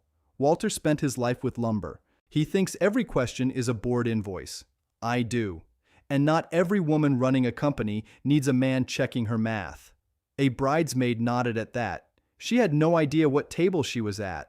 I said, Math doesn't care who runs it. Gary stood. You got something to say? Yes. The room quieted. I took the vendor consolidation agreement from my folder and laid it beside my plate. I did not push it down the table. I did not need to. This document asked me to send all final wedding funds to Mallory Events. Denise's smile stayed, but her neck flushed. That's standard. Is it? Yes. How much would Mallory Events receive? The proper amount. How much? She looked at Kelsey. Kelsey stared at me like hate might move paper. Gary said, Ask your venue man. I did. Denise snapped, Then why ask me? Because you signed it. The room had gone so quiet I could hear the waiter stacking plates behind the divider. Denise leaned back. Walter, you're confused again. There it was, in public. Harold's newspaper lowered at the bar. I looked at Denise. Say that again. You're confused. About what? About how modern vendors work. Maybe. You should let the people who know this business handle it. Like you, yes. I nodded once. How much is the bridge loan? Gary's glass stopped halfway to his mouth. Denise did not blink for a second too long. Kelsey said, What bridge loan? Gary put the glass down. Don't answer that. Denise turned on him. Gary. Now the room knew there was something to know. I kept my hands flat on the table. $112,000? Kelsey looked at her father. Dad? Gary pointed at me. You need to shut your mouth. No. Denise stood. This dinner is over. It just got useful. Walter, she said, and the pleasant voice was gone, you will not sabotage my daughter's wedding because you're bitter. I looked at Evan. He looked white around the mouth. Evan, I said, who told you the bridge loan would collapse by Friday? Kelsey grabbed his wrist. Don't. He stared at her hand, then he pulled free. Gary, he said. Gary cursed under his breath. Denise said, Evan, sit still. Evan stayed seated, but his shoulders changed. It was a small thing. A man can sit and still stop kneeling. I asked, Who told you my retirement money was the fix? Evan looked at me. Then he looked at the room. Denise, he said. Kelsey stood so fast her chair hit the wall. You coward. He flinched. That hurt me more than I expected. Denise raised her hand. Enough. He is under pressure. So was my account, I said. Gary came around the table 2 steps, and Harold Voss appeared in the doorway before I even turned my head. Harold said, Mr. Mallory. I'd stay there. Gary stopped. Who are you? Walter's lawyer. Denise's face changed again. She had not expected that. She could fight an old man. Lawyers made messes in different rooms. Harold walked in with his old leather briefcase and stood behind my chair. "This a legal meeting now?" Gary asked. "No," Harold said. "It's dinner. Behave accordingly." A nervous laugh moved through the bridesmaids' table and died fast. Denise gathered herself. "Walter, if you had concerns, you should have spoken privately." "I did." "No, you staged this." "I asked about a loan." "You embarrassed my family. You involved mine." Kelsey was crying now. "Tomorrow is supposed to be my wedding." I looked at her. "Then you should have protected it." Her mouth opened. No words came out. The waiter stood frozen near the divider with a tray in both hands. I felt sorry for him. I had been in rooms where rich people made working people invisible. I never liked it. I put 2 20s on the table for him. "Dinner's paid?" I asked Denise. She glared at me. "Of course it's paid." "With what?" Gary said. "You son of a—" Harold said. "Finish that carefully." Gary stopped again. Denise reached for her purse. "We're leaving." I said, "One more thing." "No." I took the bank notice out. "The transfer is frozen under review. First Federal has the authorization statement, the upload receipt, and the call log from Mallory Events." Denise's lips parted. That was the first time I saw fear plainly on her face. Not anger, not performance, fear. She said, "What call log?" "The one where you asked about a medical letter." Kelsey turned to her mother. "What medical letter?" Denise said nothing. Evan looked at me like he had just found another room inside the house he was living in. Gary's voice went low. "Denise." She snapped, "Not here." I put the notice back into the folder. "No," I said. "Tomorrow." Denise stared at me. "What happens tomorrow?" "The final walkthrough." "We already had it." "Then final authorization." "You don't get to control that." I stood then, slowly, because 70-year-old knees do not care about drama. "The contract says I do." Denise's eyes flicked to the folder. There. She had not read it, but now she knew there was a page somewhere that mattered. Harold touched my shoulder once. That meant enough. I looked at Evan. "Keep your paper." He nodded. Kelsey whispered, "If you leave with him, we're done." Evan looked at her for a long time. Then he said, "I'm not leaving with him." She breathed out, almost relieved. "I'm leaving alone," he said. The room took that in. Kelsey's face broke open in anger. "After everything?" Evan stood. "That's the point." Denise moved toward him. "Evan, don't be dramatic." He stepped back.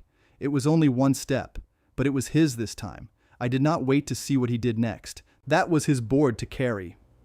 Outside, rain had started in a fine sheet on Market Street. Harold walked beside me to the truck with his briefcase tucked under one arm. "You're close to the edge," he said. "I know." "You sure you want tomorrow public?" "Yes." "Why?" "Because private is where they've been feeding." He nodded. "Fair." I unlocked the truck. Harold said, "Don't sign anything tonight." "I won't." "Don't answer if they bait you." "I won't." "And bring the original contract." I tapped the black folder. "Already here." Harold looked at it. "Ruth's note still in there?" I looked at him. He shrugged. "I remember everything useful." "Yes," I said. "It's there." He softened a little. "Good." On the drive home, Evan did not call. That was hard. But at 9:42, my phone buzzed with a picture from him. A yellow legal pad on a motel desk. His handwriting was cramped and ugly. He had written 2 pages. At the bottom of the second page, he had written one sentence larger than the rest. I let them call him confused because it helped me avoid choosing. I sat at the kitchen table and looked at that sentence until the coffee in my mug went cold. Then I printed the picture because that is what I do. At 10:30, Martin sent one more email. The subject line said, "Urgent change request." Denise had emailed the Glass House at 9:58. She requested that all remaining venue communications go through Mallory Events because I was experiencing stress-related confusion and because Evan and Kelsey were the practical event principals. She attached a new document, Temporary Event Authority. The signature line for me was blank, but under it, in smaller print, was a notation that made my whole body still. witnessed by family upon verbal consent. I read that line 3 times. They were not done trying to get around my name. They were getting ready to claim I had spoken it. I did not sleep much after that. At 11:15, my phone rang. Kelsey. I watched it buzz across the kitchen table until it stopped. At 11:18, she called again. Then Denise, then Gary, then a number I did not know. I poured the cold coffee down the sink and rinsed the mug. Small chores matter when people are trying to make you hurry. A rushed man signs where a calm man reads. At 11:31, my landline rang. Only 3 people used that number: Harold, Martin, and Evan. I picked up. Walter Harlan, I said. A woman said, Mr. Harlan, this is Candace with Mallory Events. I looked at the clock over the stove. Why are you calling my house? I'm sorry for the hour. Then answer. She swallowed. Young voice. Tired voice. Denise asked me to confirm your verbal consent. For what? For temporary event authority. No? There was a pause. She said you might say that. Then why call? She said you'd be confused by the wording. Confused. That word had started showing up too often.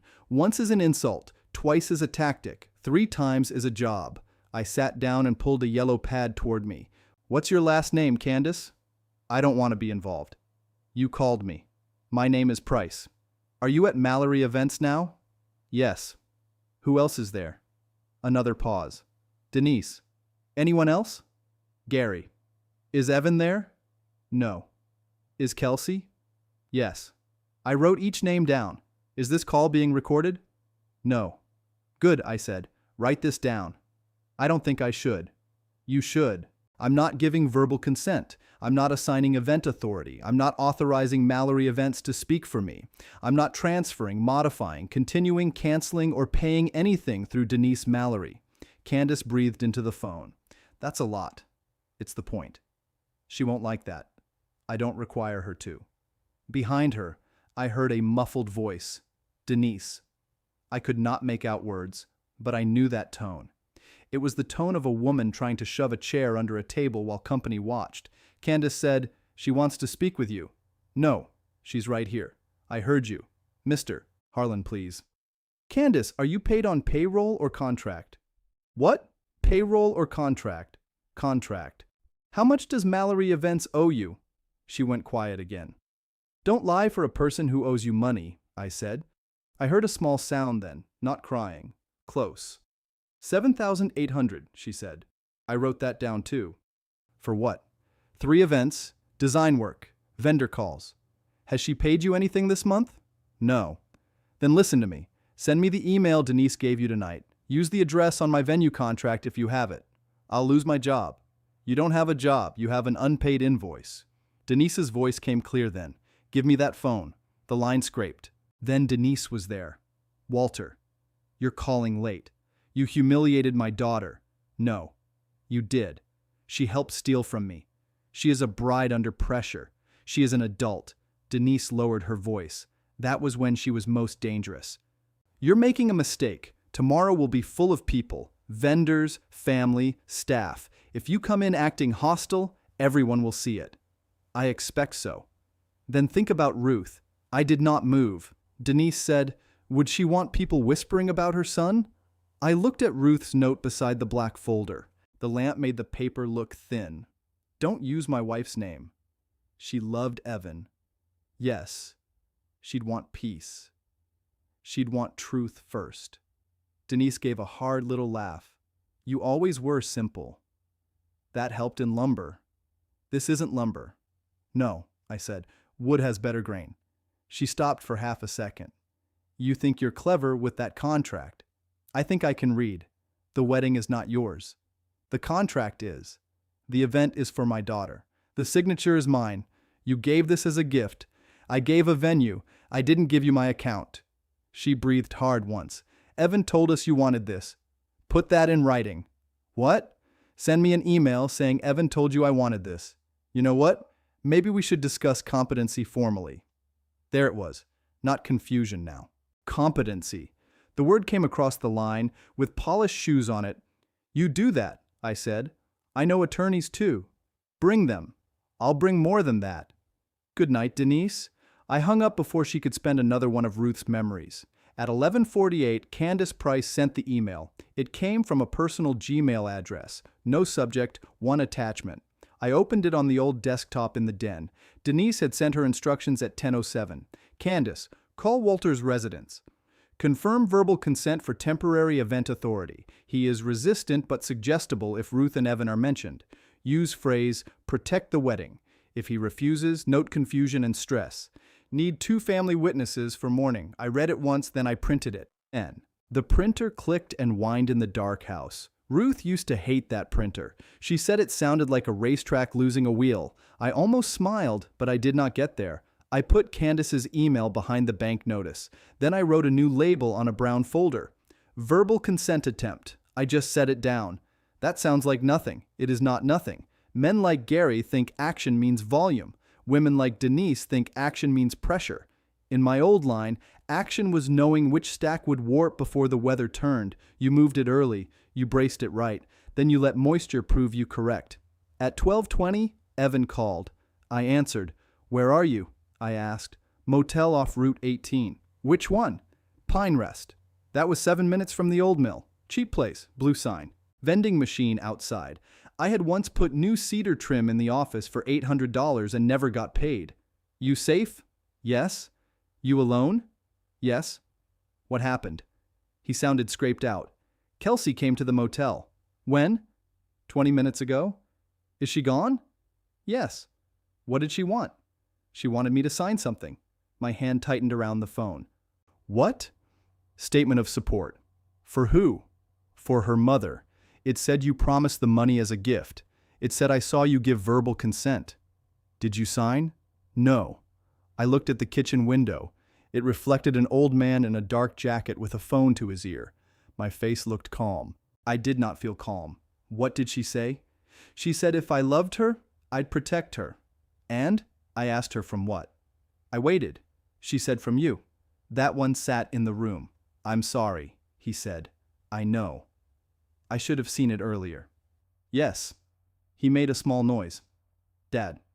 What? I wrote more. Good. I wrote about the lunch. The password lunch? Yes. I sat straighter. What did you write? That I asked because Denise told me you had trouble with online forms. She said it would be easier if I helped set up access. She said family shouldn't make you feel embarrassed. I closed my eyes. There was the first $5,000 planning advance. The next day. A little drain to test the pipe. Did Denise give you wording? Yes. Write that. I did. Did Kelsey know? Yes. Write that too. I did. He breathed in. There's more. Say it. Gary said if the 240 didn't clear, he'd have to refinance their house. Which house?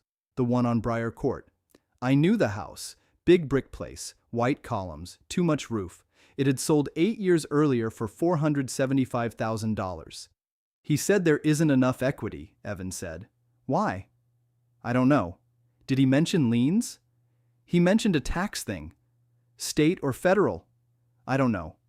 Write the words he used. He said, your old man is sitting on $3 million in quiet money. He can cover one bad quarter.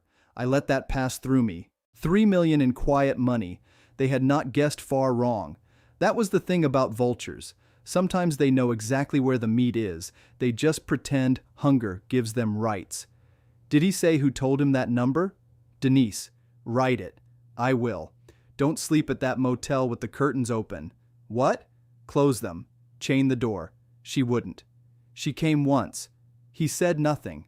Evan, I'll close them. Good. The line stayed open. Neither one of us spoke for a few seconds. Then he said, Do you hate me? I could have answered fast. A fast answer would have been kind. It also would have been cheap. No, I said. He let out a breath. But I don't trust you. I know. That's different. I know. You'll earn one before the other. He was quiet. Can I come tomorrow? Yes. Where do I stand? Where the truth puts you. He gave another broken little laugh.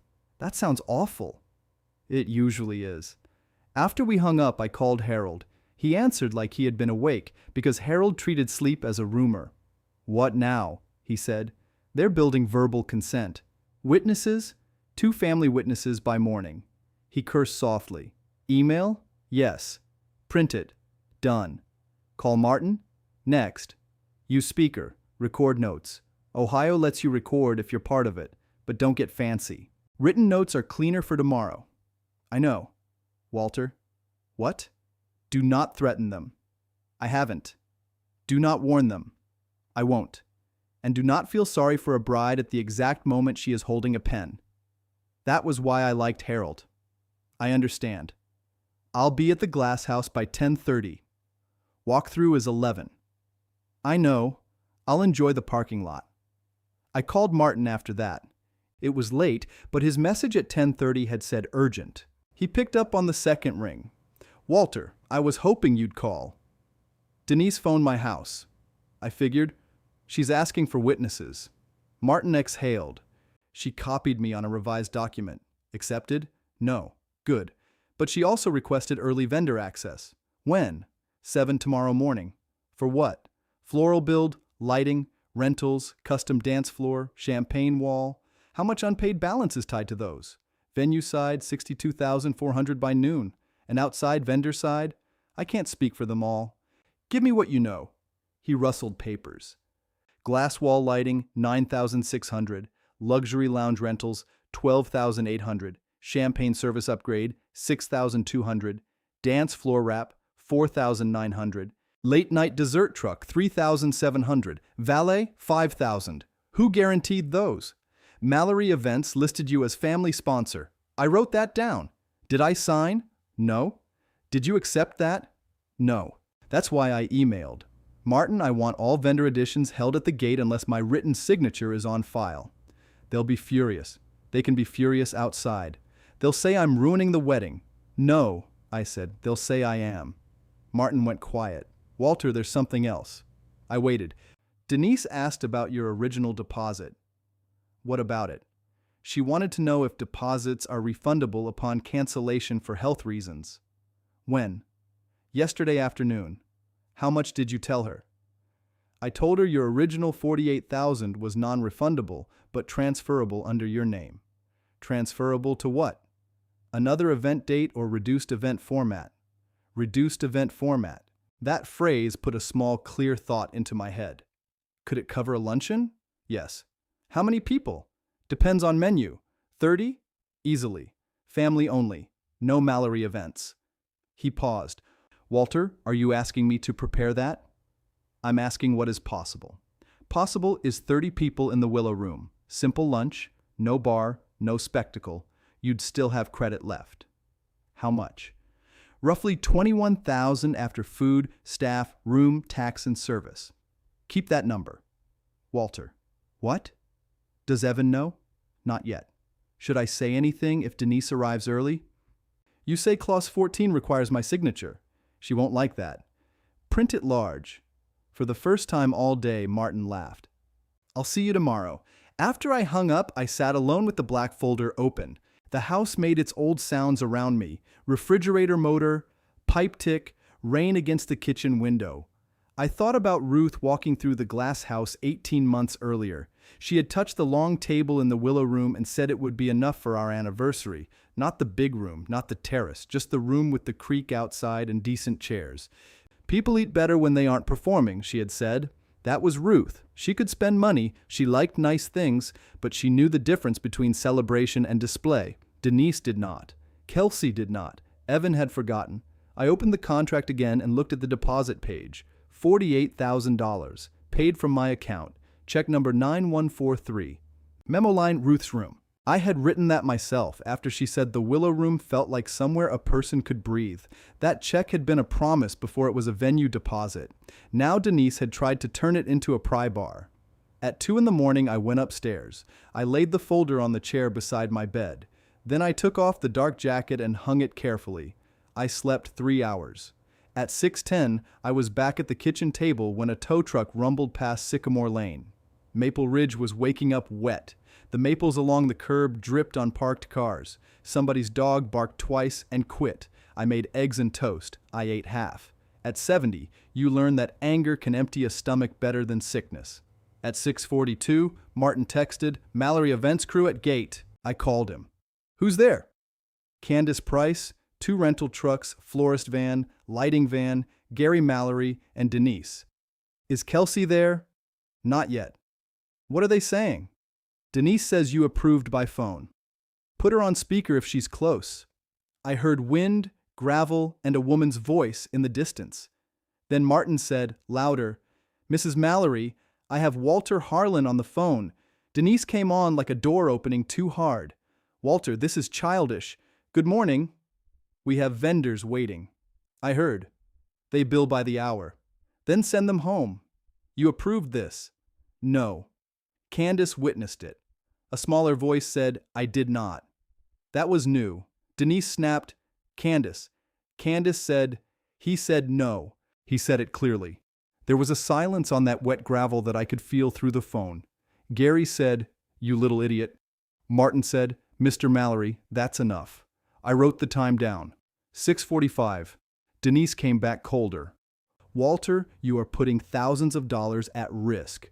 "No, you did that when you ordered without authority. My daughter's wedding is tomorrow. The walkthrough is today. This is not how family behaves." There's that word again. What word? Family. She made a frustrated sound. "You're enjoying this." "No, you are. I'm documenting it." That quieted her for 1 second. Martin said, "Walter, do you authorize vendor access?" "No." "For the record, no access is authorized without your written approval." "That's right." Denise said, "You'll regret this." "Maybe." I hung up. 10 minutes later, my front doorbell rang. I stood in the hallway and looked through the glass. Gary Mallory stood on my porch, wet hair combed back, jaw tight. He had driven fast from Willow Creek to Sycamore Lane. Too fast, probably. His black SUV sat crooked at the curb. I opened the door but left the storm door latched. "Morning," I said. "You hiding behind glass now?" "No." "Open the door." "No." He laughed once and looked toward the street, like witnesses mattered only when he needed them. "You got everyone running around because you can't handle giving your son a wedding." "I'm handling it." "Open the door, Walter." "What do you need?" He leaned closer. "I need you to stop this." "No." "You know what happens if those vendors leave?" "Yes."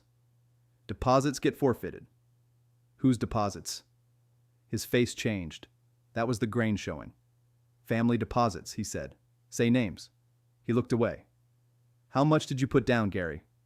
"Enough." "How much?" "More than you think." "You didn't pay the glass house." "We paid vendors." "With what money?" He smiled then. It was not a good smile. "You think you're the only man who built something?" "No." "I carried Denise for 30 years. I covered her when things got tight. I kept that business alive when she got fancy. And now you need my money to keep carrying it." His smile disappeared. "You owe Evan." "I do." "You owe him a start." I gave him one. He works in a rented office. Because he quit 3 jobs I lined up. He quit because you made him feel small. That one hit closer. I will give Gary that. A bad man can still find a true nail. I said, "Maybe I did." He blinked. He did not expect agreement. Then I said, "That doesn't make your loan mine." His knuckles whitened around the porch rail. "You keep saying loan. 112,000? Careful. 86,000 in taxes." His eyes moved. "Careful," he said again. "How much is against the Briar Court house?" He stared through the glass. "You been digging?" "You left the shovel out." He stepped back, rain dotted his suit shoulders. "You want to know the truth?" he said. "Usually. That wedding was supposed to save everybody." "No." "Yes. Kelsey gets her day, Evan gets respect, Denise pays down the mess, you get to look generous. Everybody wins." "That isn't winning. It's how the world works." "No," I said. "It's how rot spreads." He pointed at me through the storm door. "You cancel this, and Evan loses her. That's Evan's business. You'll lose him too." I did not answer right away. That was the board I had been afraid to lift. Gary saw it. "There it is," he said. "Old man finally hears me." I opened the storm door then, just halfway. Gary stiffened, like he expected more than words. He did not know me well. I buried my wife, I said. I sold my mill. I watched my son choose other voices over mine. You are not holding the heaviest thing in this doorway. He said nothing. If Evan leaves because I won't pay your debt, then I already lost him. Gary's mouth twitched. You're a cold bastard. No, I said. I'm just done being warm for thieves. His face reddened. From the sidewalk, a woman said, Everything okay here? It was Mrs. Alvarez from 2 houses down, standing under a blue umbrella with her little white dog. She had lived there since before Evan was born. She had brought soup when Ruth was sick and never asked to come inside. Gary looked at her, then back at me. We're fine, he said. I said, he was just leaving. Mrs. Alvarez did not move. Gary gave me one last look. You better be at that walkthrough. I will. Bring your folder. I planned to. He walked to his SUV and slammed the door hard enough to make the wet street echo. Mrs. Alvarez waited until he pulled away. Then she came up my walk. Walter, she said, do I need to call someone? No. You sure? Yes. She looked at my face. Ruth would have hated that man. That got me. Not badly, just enough. She met him once, I said. I remember. She said his handshake was all thumb. I almost laughed. Mrs. Alvarez nodded toward the house. You eat breakfast? Half. Eat the other half. Yes, ma'am. She turned and walked back under her umbrella. I closed the door and stood there a moment. Then I went back to the kitchen and ate the cold toast because she was right. At 8:30, I drove to First Federal on Main Street. I did not have to, but I wanted one more piece with a bank letterhead before the glass house. The lobby smelled like carpet cleaner and burnt coffee. Same branch I had used since 1982. Marion Bell met me near the glass offices. She had been assistant manager when Ruth and I refinanced the mill yard. Now she had silver hair and a nameplate that said Senior Vice President. Walter, she said, I'm sorry. Morning, Marion. She took me into her office and closed the door. I can't discuss the whole review yet. I know. But I can give you the status letter. She slid one page across the desk. I read it carefully. Frozen transfer. $240,000. External authorization under review. No funds released to Mallory events or linked accounts pending verification. Prior $5,000 debit flagged for relation review. Relation review? I asked. The earlier planning advance. Can that be reversed? Possibly. Not today. I'm not asking today. She folded her hands. We also received a call this morning. From Denise. Yes. What did she say? Marion's mouth tightened.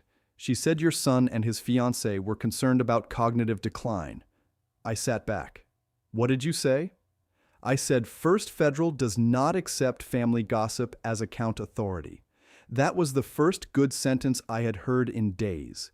She then asked if a temporary family witness statement would help. And? I told her no. Did she mention Ruth? Marion looked at me. Yes. I nodded once. She said your late wife had wanted the wedding protected.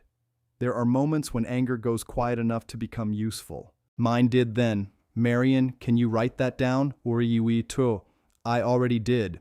She opened a second folder and gave me a call memorandum. Time, caller, summary, employee initials. Denise Mallory stated Walter Harlan was grieving and confused. Caller claimed late spouse would support release of funds.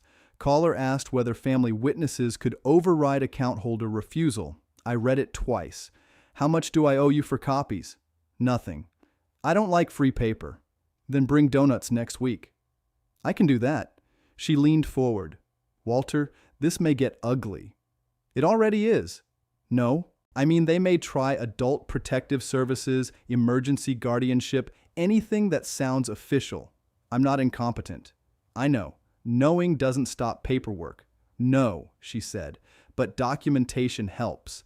I put the bank letter and call memorandum into the black folder. It was getting thick now, thick enough to have weight in the hand. Before I left, Marion said, Ruth used to bring lemon cookies at Christmas. She liked you. I liked her. She would not like this. No, Marion said. She would not. At 9:40, I reached Harlan Timber's old yard on Route 18. I had sold the operating company, not the back office building. The buyer leased it from me for $8,400 a month, and I kept a small room in the rear with a desk, file cabinets, and the old coffee pot nobody wanted. The yard was active when I pulled in. Forklifts beeped. Men in orange vests moved bundles of oak and poplar. Rainwater ran in thin lines through the gravel. That smell hit me first, wet sawdust and diesel. I had spent 42 years in that smell. It knows a man. Tom Alvarez, Mrs. Alvarez's son, waved from the planer shed. "You here for rent?" he shouted. "Paper." That sounds worse. It is. Inside my little office, I unlocked the green file cabinet. Top drawer, family. Second drawer, property. Third drawer, taxes. I pulled the Briarcourt folder Harold had made me keep after Gary bragged once about refinancing. Public records are not secrets. They are just boring enough to protect the foolish. There it was. Mallory residence, purchase price $475,000, first mortgage $390,000, equity line $140,000, state tax line $86,412, private loan memorandum found in UCC filing $112,000, lender Cobalt Bridge Capital, Cobalt Bridge. That name sounded like a place where hope went to pay interest. The filing had one ugly sentence in it: maturity due upon anticipated event revenue no later than June 12th. Tomorrow. I stood in that room with the paper in my hand and understood the clock. They did not just want my money, they needed it before the wedding day ended. If the $240,000 did not clear, Gary's bridge loan did not bridge anything. Denise's tax lien stayed in place. Mallory Events lost vendors. The Briar Courthouse could become a problem by Monday morning. That was why they had pushed verbal consent. That was why they had used Ruth. That was why Gary had come to my porch wet and angry before breakfast. The roof was already sagging. I had only stopped being the post under it. My phone buzzed. "Evan." "Dad," he said. "Where are you?" "Outside the glass house. It's early. Kelsey told me to come." "Who's there?" "Her parents. Vendors outside. Bridesmaids. Gary looks awful." "What's happening?" "She says you're trying to destroy us." "Are you on speaker?" "No." "Good." He lowered his voice. "She has a paper. She says I need to sign before you get here." "What paper?" "Family witness statement." "Read the first line." Paper rustled.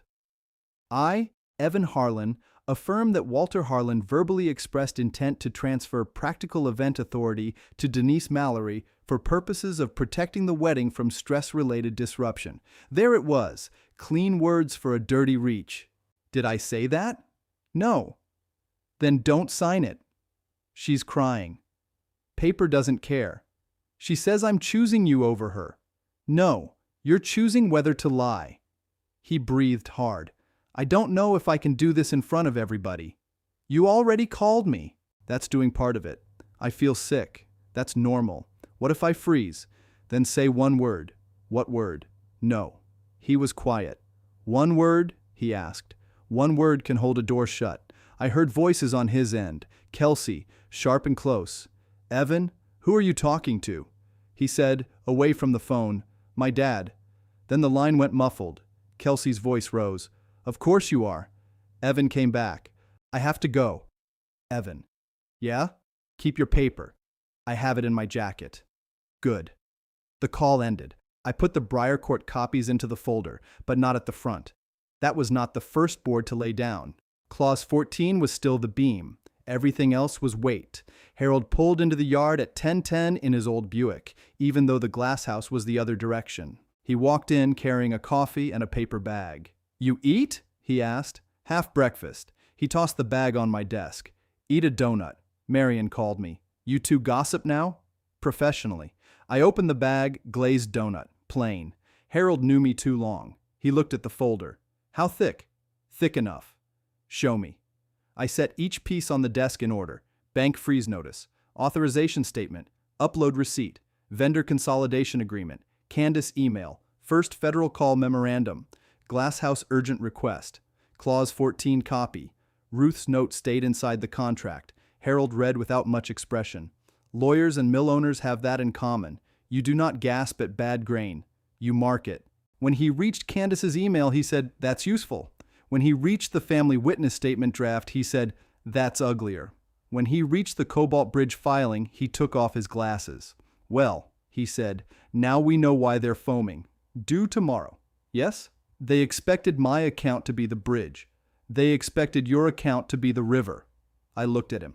That was almost poetic. "I apologize." He put the papers back in order. "Here's how today goes. You say little. Martin says more. I say only what I need to say. If Denise asks you a direct question, answer short. If Gary tries to pull you outside, you don't go. I know. If Evan tells the truth, let him. Don't rescue his sentences." That one took a second. "He's scared. He should be. He's my son. He helped them. I know." Harold's face softened a little. "Walter, letting him feel the floor is not cruelty." I put the last half of donut down. "I hate this." "I know." "No, I mean it." "I know that too." For a minute, neither of us spoke. Outside, a forklift horn gave 2 short beeps. Men kept working. Lumber kept moving. The world does not stop because a family goes crooked. Harold tapped the contract. "You ready?" I put Ruth's note back under the clip. "No." He nodded. "Good. Ready men make speeches. Unready men read." At 10:35, I drove out of Harlan Timber with Harold behind me. The rain had thinned to mist. Route 18 shone dull gray all the way toward Willow Creek. My black folder sat on the passenger seat, buckled in like cargo that could not be allowed to slide. The glass house came into view behind a line of wet sycamores. All glass, pale stone, and steel. Denise had called it elegant. Ruth had called it easy to clean. Both were right in different ways. The lower lot was full. Rental trucks sat near the service entrance. A florist van idled with its hazards blinking. 2 young men in black shirts leaned against a lighting truck, smoking and looking annoyed. Bridesmaids clustered under the front canopy in matching pale robes with coats over them. Kelsey stood near the doors in white again, because some people wear symbols like armor. Denise saw my truck first. She turned and said something to Gary. Gary looked at me, then at Harold's Buick pulling in behind. Martin met me at the curb before I reached the entrance. "Walter," he said, "I held access." "I know. They're saying you're late. I'm 22 minutes early." "I know that too." Harold came up beside me, briefcase in hand. Martin nodded to him. "Mr. Voss." "Mr. Kell." That small greeting moved through the people near the entrance. It told them this was not just family noise anymore. Kelsey stepped forward. "Walter, can we please talk inside?" "Yes." Denise came behind her. "Without attorneys." "No," I said. Gary laughed. "Of course not. He needs his handler." Harold looked at him. "Gary, I'm old, not decorative." A groomsman coughed into his hand. Gary's face tightened. Inside, the glass house smelled like wet coats, floor polish, and flowers trapped in buckets. The main hall was half dressed and half waiting. Round tables stood bare. Stacks of linen leaned against the wall. A big seating chart on an easel listed names under gold script. Mine was at table 1 beside Denise Mallory. That made sense. She liked knives close. Martin led us toward the Willow Room, not the grand hall. Denise stopped. "Why are we going in there?" "Private meeting space," Martin said. "The walkthrough is for the main room. We'll get there." I scheduled the grand hall. "Walter, keep your mouth shut," I told myself. "Let the man with the venue badge hold this board." Martin said, "Under Clause 14, unresolved authority questions need to be handled before vendor setup." Denise heard the number. I saw it land. Clause 14. She looked at my folder. Kelsey said, "Why does everyone keep saying that?" I looked at Evan then. He stood behind her, suit jacket damp, face pale. His right hand was inside his jacket pocket, holding his paper, I hoped. Denise turned to the bridesmaids. "Everyone just wait here." "No," I said. She faced me. "What?" "You wanted witnesses." Her eyes narrowed. "This is cruel." "No, it's witnessed." Martin looked at me, then Harold. Harold gave a small nod. Martin said, "Immediate family and named wedding party may enter. Vendors wait outside." Denise's mouth pressed thin, but she did not stop them. She still thought a room could be steered if enough of her people filled it. We walked into the Willow Room. The creek moved beyond the glass, brown from rain. 30 chairs had been stacked along one wall. A long table stood in the center with nothing on it. No flowers, no candles, just polished wood waiting for paper. That suited me fine. I took the chair at the far end. Harold stood behind me. Martin stood at the middle of the table with the clipboard. Denise sat opposite me. Gary stood behind her chair. Kelsey sat beside her mother. Evan remained standing near the wall. Denise opened first. "Martin, this is unnecessary." Martin said, "It is necessary. My daughter has a wedding tomorrow." "I understand." "Then act like it." "I am." Kelsey looked at me. "Walter, please. We can fix this." "How?" "Just sign the authority form." "No." She flinched like the word had weight. Denise put a hand on Kelsey's arm. "He's under stress." Evan looked down. There it was again. The rehearsed turn. The polished little hinge. Denise slid a paper across the table toward me. "Temporary Event Authority," she said. "It protects everyone." I did not touch it. Harold leaned forward and read the title upside down. "Who drafted this?" "Our office." "Your office is not counsel. It's an event document. It's an asset control document with flowers on it." Gary said, "Oh, for God's sake." Martin said, "Mr. Mallory." Gary spread his hands. "What? We're all pretending here." I looked at him. "Pretending what?" "That this is about permission. It's about punishment." "No. You're mad because your son grew up?" Evan lifted his head. Gary pointed toward him. "He chose a wife. That's what men do." Evan's hand stayed in his pocket. Denise said softly, "Walter, don't make him choose in public." I looked at her then. "You made him choose in private." She smiled sadly for the room. "He's confused."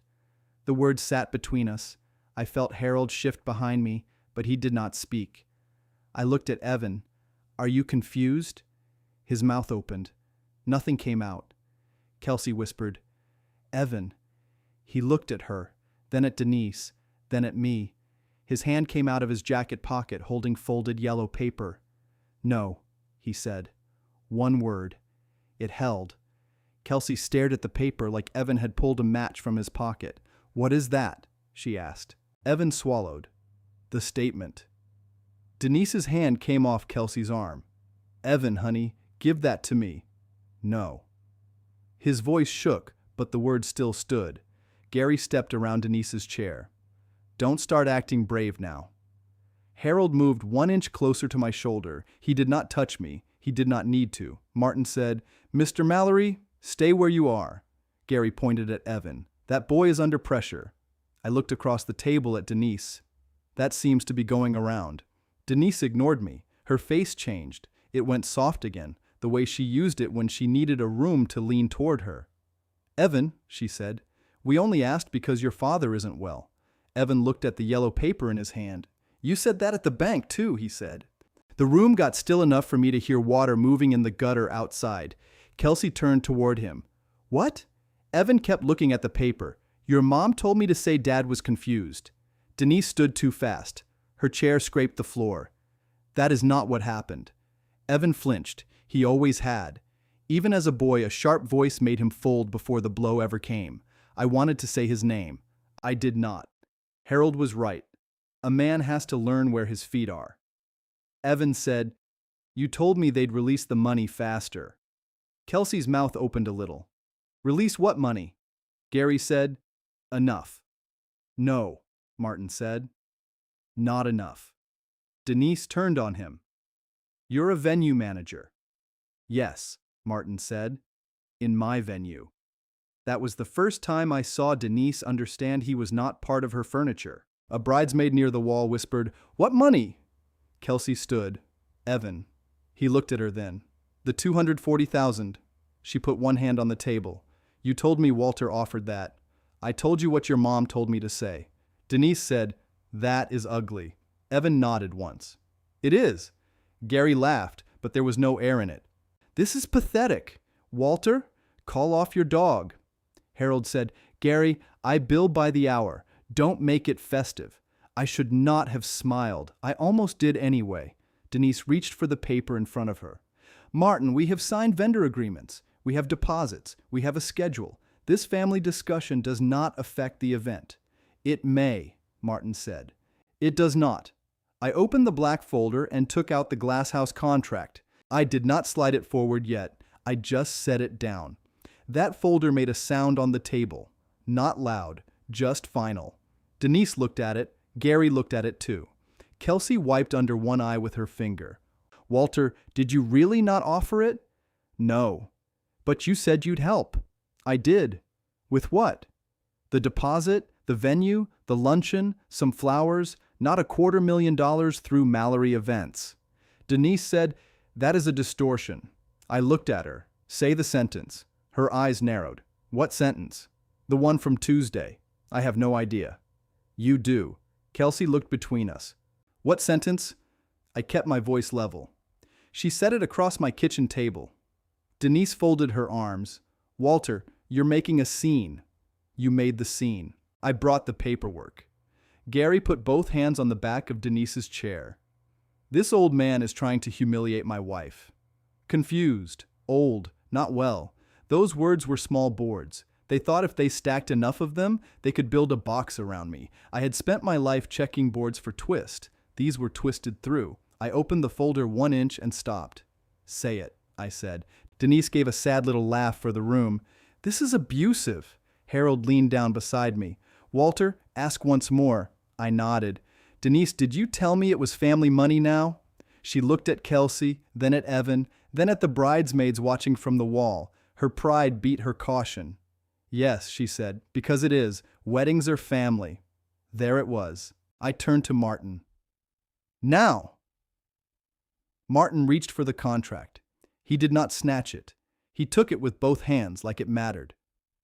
Denise said, What are you doing? Martin looked at the top page, reading the governing agreement. This is ridiculous. He turned to the marked page. I had put a small blue tab on it the night before. Ruth used to tease me about those tabs. She said I could not buy socks without indexing them. She was probably right. Martin cleared his throat. The Glass House at Willow Creek event contract, he read, executed by Walter Harlan as contracting party and financial guarantor. Kelsey turned slowly toward me. You signed it? Yes. Denise said, Everyone knows that. Martin kept reading. Clause 14. Authority and continuation. Gary said, Martin. Martin lifted one hand. No interruptions. Gary looked insulted enough to choke on it. Martin read, Only the contracting party named herein may authorize event continuation, cancellation, substantial vendor modification, deposit application, payment reassignment, date transfer, or release of venue-held funds. He paused, then read the next line. No oral representation by family, guests, vendors, planners, wedding party members, or outside agents shall modify this authority absent written amendment signed by the contracting party and accepted by venue management. The room did not explode, not yet. It did something worse. It understood. Kelsey sat down without looking for the chair. It caught her anyway. Denise whispered, That doesn't mean what you think. Harold said, It means exactly what it says. Martin laid the contract flat on the table. Mr. Harlan is the only person who can continue this event under the current agreement. Gary said, The bride and groom are the event. The contract says otherwise, Martin said. Denise's face lost its softness. Then amend it. I said, No. Kelsey looked at me. You're canceling my wedding? No. Denise sees that, see? He's not canceling. I reached into the folder and took out the bank status letter from First Federal. I set it beside the contract. I am refusing the transfer. Kelsey stared at the letter. What does that mean? It means the $240,000 stays frozen. Gary said, You can't do that. I already did. Denise put both palms on the table. Walter, listen to me. No. You're going to ruin your son. I looked at Evan. Did I ruin you? He was crying now, quiet and embarrassed. No. Kelsey stood again. Evan, did you know? He shut his eyes. I knew about the first 5,000.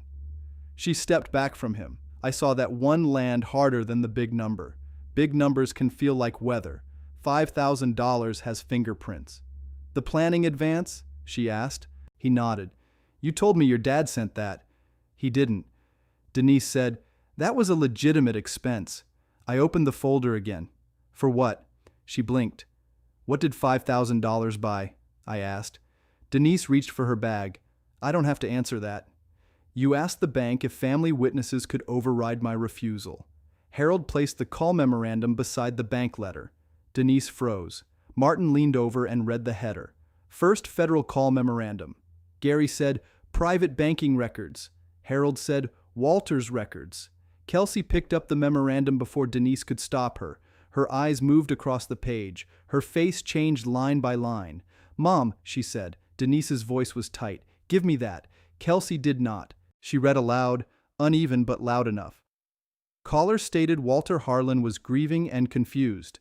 Caller claimed late spouse would support release of funds. She stopped there.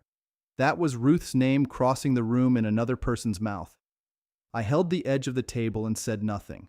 Kelsey looked at her mother. You said Ruth? Denise's face hardened. I said what would help. Evan said, you said the bank needed a reason. Kelsey turned on him. And you did it? He nodded once. I called Dad confused. She looked at him like he had become a stranger.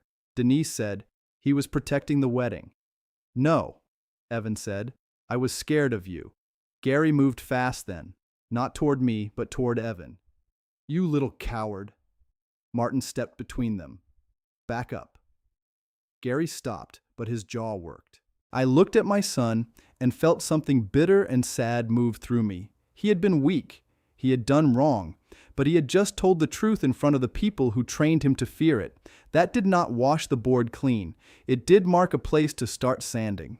Harold touched the contract with one finger. Walter. I nodded. Martin, I said, what is the balance due to proceed under this agreement? Martin checked his clipboard. $73,680 by close of business today. Denise jumped in. Which Mallory events will handle once the funds clear? They won't clear, I said. Gary said, then pay the balance yourself. I looked at him. For whose event? Kelsey whispered, Walter. I did not look away from Gary. For the event you put under my name while calling me confused? Gary's face went red. You liked being the big man when you wrote the first check? That first check was $48,000. You could afford it. Yes. The word sat there without apology. I could afford it because I had spent 42 years in a yard that froze in February and cooked in July. I could afford it because Ruth packed lunches before sunrise and kept books at night. I could afford it because I did not treat another man's account like a loose wallet on a counter. I pulled out the original deposit receipt. $48,000 paid 18 months ago, I said. Another $12,000 for the garden hold. $3,400 for chair upgrades.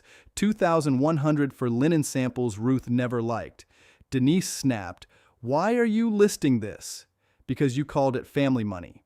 I set the receipts down one by one. Family money bought the room. Family money held the date. Family money paid the first vendors. Then your office tried to take $240,000 more. Denise said, "That money was for the wedding." Harold opened his briefcase and removed the Cobalt Bridge filing. He placed it on the table but did not speak. Denise saw the name before anyone else did. Her hand went to the back of her chair.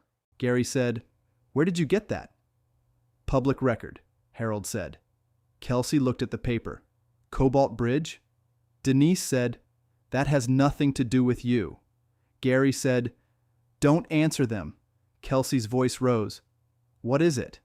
Harold said, "A private loan memorandum." I said, $112,000. Kelsey looked at her mother. "For the wedding?" Denise said nothing. I took out the Briarcourt page next. Tax lien, $86,412. That number did it. Kelsey put her hand over her mouth. One of the bridesmaids said, "Denise?" Denise whipped around. "Stay out of this." Martin looked toward the door. Everyone stays calm. I almost felt sorry for Martin. He had booked weddings for 15 years, and now he was managing a room full of people watching a house burn from the inside. But he had asked for documents. I had brought lumber. Gary leaned across the table. You've been spying on us. No, you filed debt in public. You had no right. I had every reason. Denise said, we were going to pay it back after the event. With my money? With the business revenue. What revenue? She did not answer. Harold said, Mallory Events assigned anticipated event revenue to Cobalt Bridge, due June 12th. Kelsey looked at the wall clock. Tomorrow. Yes, I said. Gary's hands dropped from the chair. He looked suddenly older than he had looked on my porch. Denise was not done. People like Denise are never done until the door clicks. She turned to Martin. If he cancels, you lose money. Martin said, we keep certain deposits under the contract. Then you're stealing too. No. He can't redirect anything. Martin picked up the contract again. He can. Denise's eyes cut back to me. You planned this. No. You set us up. I read what I signed. Kelsey's voice broke. Dad, did you know about the loan? Gary looked at her. For 1 second, he was not loud. He was afraid. Kels, he said, your mother handled it. That was not an answer. It was a man stepping sideways. Denise said, we made sacrifices for you. Kelsey laughed once, and it sounded painful. With Walter's account? Denise pointed at me. He was going to sit there tomorrow and let everyone toast him. No, I said. I was going to sit beside my son. Evan wiped his face with his sleeve. Dad. Not now. He nodded and looked down. I turned to Martin. What are my options under Clause 14? Martin took a breath. He knew this part mattered. You may proceed by paying the balance. You may cancel, subject to liquidated charges. You may modify to a smaller event if venue management accepts the change. You may restrict outside vendors. You may refuse third-party payment reassignment. Denise said, this is extortion. Harold said, it's contract administration. Martin looked at me. What do you want to do? There it was. The room had been waiting for a speech. I did not have one. I opened the folder and touched Ruth's note through the plastic sleeve. I did not take it out. That was not for them to use. Not again. I want the Mallory Events upgrades removed, I said. Martin wrote it down. Denise said, you can't. I want all payment applications held in my name only. Martin wrote again. Gary said, Walter, I want outside vendor authority pulled unless I approve each one. Martin nodded. That will affect the schedule. I know. Kelsey stared at me.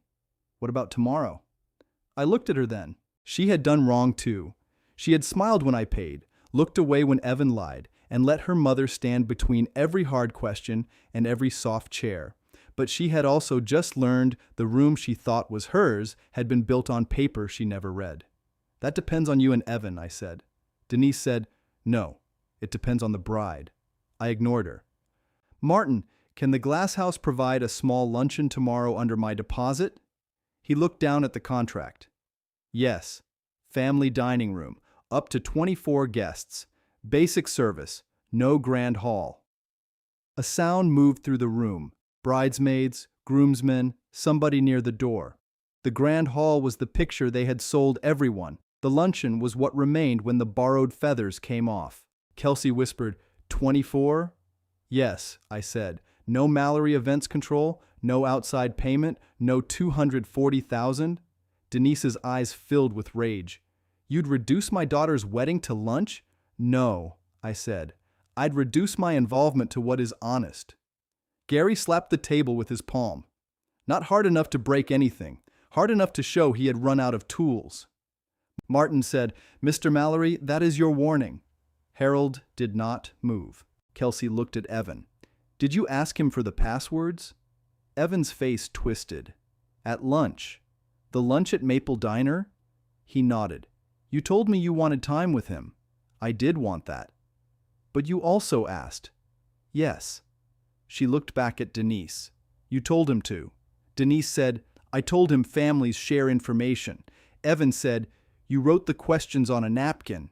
Kelsey sat down again. She looked sick. I remembered that lunch. Maple Diner on Main, 2 coffees, chicken salad for me, burger for Evan. He had asked about online banking because he said he worried I would forget a password and lock myself out. I had thought he sounded rehearsed. I had changed the password that night. That was why the big transfer froze instead of clearing clean. He had helped them, yes. But he had helped them with old boards and bad measurements. Marion Systems had caught the rest. Harold placed the authorization statement on the table. Evan, is this your upload? Evan looked at it from where he stood. Yes. Kelsey said, you signed his name? No. I uploaded what Denise gave me. Denise said, stop saying my name. Evan looked at her. No. That one was steadier. Harold said, who prepared the authorization? Denise lifted her chin. Our office assisted with family paperwork. Harold said, did Walter sign it? No, Evan said. Denise glared at him. He said it again. No. Martin wrote something on his clipboard, Gary noticed. What are you writing? Incident record. For what? For my owner and our council. Denise's face changed at the word owner. Not venue manager, not staff. Owner. You're banning us? She asked. I'm documenting, Martin said. Harold said, that is how facts stay facts. Kelsey pushed the call memorandum away from her like it was hot. I can't do this tomorrow. Denise turned. Don't you dare. Kelsey stood. Mom, you are not letting him take this from you. Take what? The wedding. Kelsey's voice cracked. There is no wedding. There's debt. Denise grabbed her purse. You're emotional. No, I'm reading. That sentence made me look at her again. There was something of Ruth in the plainness of it, though Ruth would have sharpened it more. Gary said, we need 5 minutes. Harold said, no private sidebars with Walter. Gary laughed bitterly. Of course. Denise looked at me with pure dislike. You enjoyed this. No, you wanted to watch me beg. I wanted my account left alone. You have millions. Yes? There it was again. No apology. I had the old yard building appraised at $980,000. The Route 18 land under it was worth $1.7 million. The lease paid $8,400 a month. My retirement accounts held more than Gary could guess because Ruth and I had saved before we spent. None of that made it theirs. A man can have a full woodshed and still call theft by its name. Denise said, and Evan is your only child. He still is. Then act like it. I looked at Evan. Being my son doesn't make him my banker. Evan nodded, but he could not meet my eyes. Kelsey stepped away from the table. I need air. Denise followed. Kelsey. No. She stopped her mother with one hand not touching her, just holding space. I said no. For a second, I thought Denise might push past it. She did not. Too many people were watching. Martin said, no one leaves with venue documents. Harold gathered the bank letter, the memorandum, and the public filings back toward me. The contract stayed with Martin. Denise noticed. Why does he keep the contract? Martin said, because I'm making a certified copy for the event record. Gary said, you've picked a side. I picked the signed agreement. That was all a signed agreement ever is. A side, chosen before feelings arrive. Kelsey looked at me from near the door. Walter, if we do the luncheon, who comes? You, Evan, whoever you can face without lying to them. Denise made a small sound. Unbelievable. I said, not your clients, not your vendors, not anyone waiting on money that isn't coming. Kelsey closed her eyes. Evan said, Kels, I'm sorry. She looked at him. I know. He took one step toward her. She shook her head. Not yet. He stopped. Good. At least he heard that. Martin's radio clicked at his belt. A staff voice asked about florist access. Martin answered without looking away from us. Hold all Grand Hall setup. No vendor load in until I clear it. Denise said, you can't hold my florist. Martin clicked the radio again. I just did. The room finally broke then, not in shouting all at once, in pieces. One bridesmaid started crying. A groomsman took out his phone. Gary muttered something under his breath. Denise grabbed her bag so hard the zipper teeth showed white. My phone buzzed on the table. Marion Bell. I looked at Harold. He nodded. I answered on speaker because the room had earned truth. Walter Harlan, I said. Walter, it's Marion Bell at First Federal. Are you with counsel? Yes. Harold leaned toward the phone. Harold Voss present. Marion said, good. I'm confirming the external transfer remains frozen.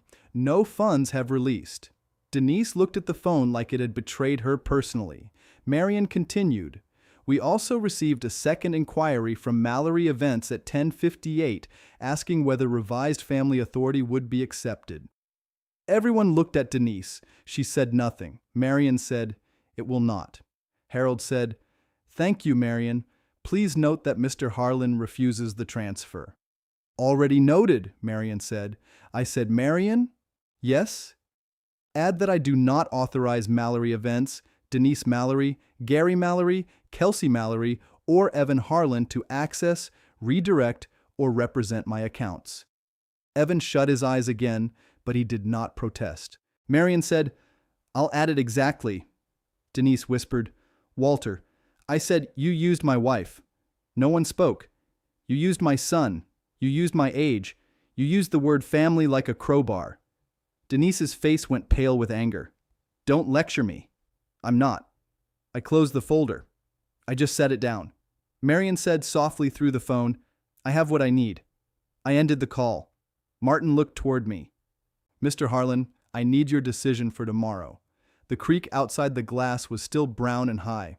Rain touched the panes in light taps. I thought of Ruth standing in that grand hall 18 months earlier, looking at the sycamores and saying the windows would show every season whether people deserved them or not. I touched her note again through the folder. "The grand hall is canceled," I said. Denise inhaled hard. "The family luncheon may proceed," I said. 24 people, my guest list, my payment, no Mallory Events." Kelsey put one hand over her eyes. Martin wrote it down. "I'll prepare the modification." Gary said, "You're finished in this family." I looked at him. "Gary, you never owned a chair in it." Harold coughed once. Martin looked at his clipboard very carefully. Denise stepped close to the table. "You think this saves you?" "No," I said. "It saves my name." She leaned toward me. "People will hear about this." They just did. That was when I saw her look around and count the witnesses she had invited in because she thought bodies made power. Bridesmaids, groomsmen, Martin, Harold, Evan, Kelsey. Every face was a receipt now. Gary reached for Denise's elbow. "We're leaving." Denise pulled away from him. "No, I'm not done." "Yes, you are," Martin said. She turned on him. "You work in hospitality." "I do." "Then be hospitable." Martin's voice stayed flat. "Hospitality is not surrender." Harold began putting my papers back in order. Bank letter first, memorandum second, filings third, receipts after. The contract copy would come last when Martin returned it. A folder is just a folder until the right people see what is inside. Kelsey came back to the table slowly. "Walter." "Yes." "Can I see Ruth's note?" Denise's head snapped toward her. "Kelsey." I looked at my folder, then at Evan, then at Kelsey. "No," I said. Kelsey swallowed. "Okay. It wasn't written for this room." She nodded. "I understand." I believe she did, at least a little. Evan stepped forward. "Dad, I should have told you." "Yes." "I should have stopped it." "Yes." "I don't know how to fix it." I looked at him a long time. He was 32 years old, but in that room he looked 16, holding a dented fender and waiting for me to say whether the truck could still drive. "You start with the police if the bank asks," I said. "You start with the truth everywhere else." Denise said, "Careful, Evan." He turned toward her. His shoulders shook once, then settled. "No," he said. "I'm done being careful for you." That was not a cure. It was a first nail pulled from rotten wood. Martin gathered the contract and his clipboard. "I'll have the modification ready in 15 minutes. "Thank you," I said. He walked to the door, then stopped. "Mr. Harlan?" "Yes?" "Do you want security for the vendor hold?" Gary scoffed. I looked at Denise. Her face told me she could still make calls from the parking lot. She could still stir vendors, clients, cousins, anyone who needed her version before the paper version reached them. "Yes," I said, quietly. Martin nodded and left. Denise watched him go. Then she looked at me with all the polish gone. "You've ruined Mallory Events." "No," I said. I found the bill. She stood there breathing hard. Gary picked up her purse from the floor. "Denise." She did not take it. Kelsey looked at her mother. Was any of it paid? Denise said, we were managing timing. Was any of it paid? Denise's mouth tightened. Gary answered because silence had trapped him. Some. How much? Kelsey, he said. How much? He looked toward the window. Not enough. That was the nearest Gary Mallory came to truth in that room. Kelsey nodded like she had expected a number and received a sentence that was worse. Evan reached for her again, then stopped himself. She saw that. Good. Sometimes restraint says more than begging. Harold leaned close to me. Walter, we should step out when Martin returns. I nodded. Denise heard him. Running away? I picked up the black folder and stood.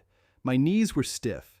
That annoyed me more than anything else. I had just stood up under a room full of lies, and my knees chose that moment to remind me I was 70. No, I said. I'm done standing under your roof. Denise's mouth opened, but nothing useful came out. Martin returned with 2 printed pages and a woman from the front office. She carried a notary stamp and a blue pen. Denise stared at the stamp. What is this? She asked. Event modification, Martin said. Witnessed and logged. Harold read it first. Then he handed it to me. Grand Hall canceled. Willow Room luncheon approved for up to 24. Prior deposit applied to revised event charges and cancellation fees.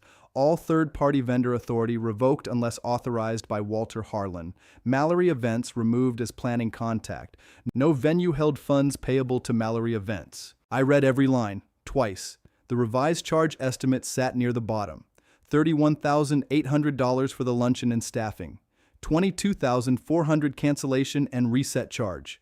Remaining deposit credit to stay on account pending final reconciliation. That meant the $48,000 deposit did not become Denise's rope. It became a fence. I signed my name, Walter Harlan. The notary watched. Martin watched. Harold watched. The whole room watched. The pen scratched louder than I expected. Martin signed under mine. Then the notary stamped the page. That sound was small. It ended the grand hall anyway.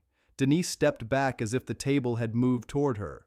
Kelsey sat down and covered her face with both hands. Evan stood alone near the wall, and for once he did not look at Denise before breathing. Martin lifted the signed modification. The Grand Hall event is canceled. The Willow Room luncheon remains under Mr. Harlan's authority. Gary said, "You'll hear from our lawyer." Harold smiled without warmth. "Make sure he reads Clause 14 first."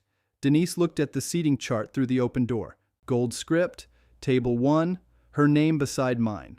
All that careful arranging, and she had never checked whose beam held the room. She turned back to me. "You'll regret this," she said. I held the folder against my side. "No," I said, "I'll remember it." Harold put one hand on my elbow, not to guide me, just to tell the room he was leaving with me. I let him.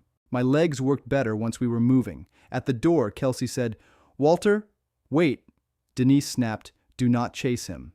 Kelsey did anyway. She came into the hallway without her shoes on. The hem of her dress dragged over the wet tile where somebody had tracked rain inside. She looked younger without the room around her. "I don't know what happens now," she said. "No," I said. "You don't." "Do I still have a place tomorrow?" "If you tell people the truth." Her mouth trembled once. "All of it?"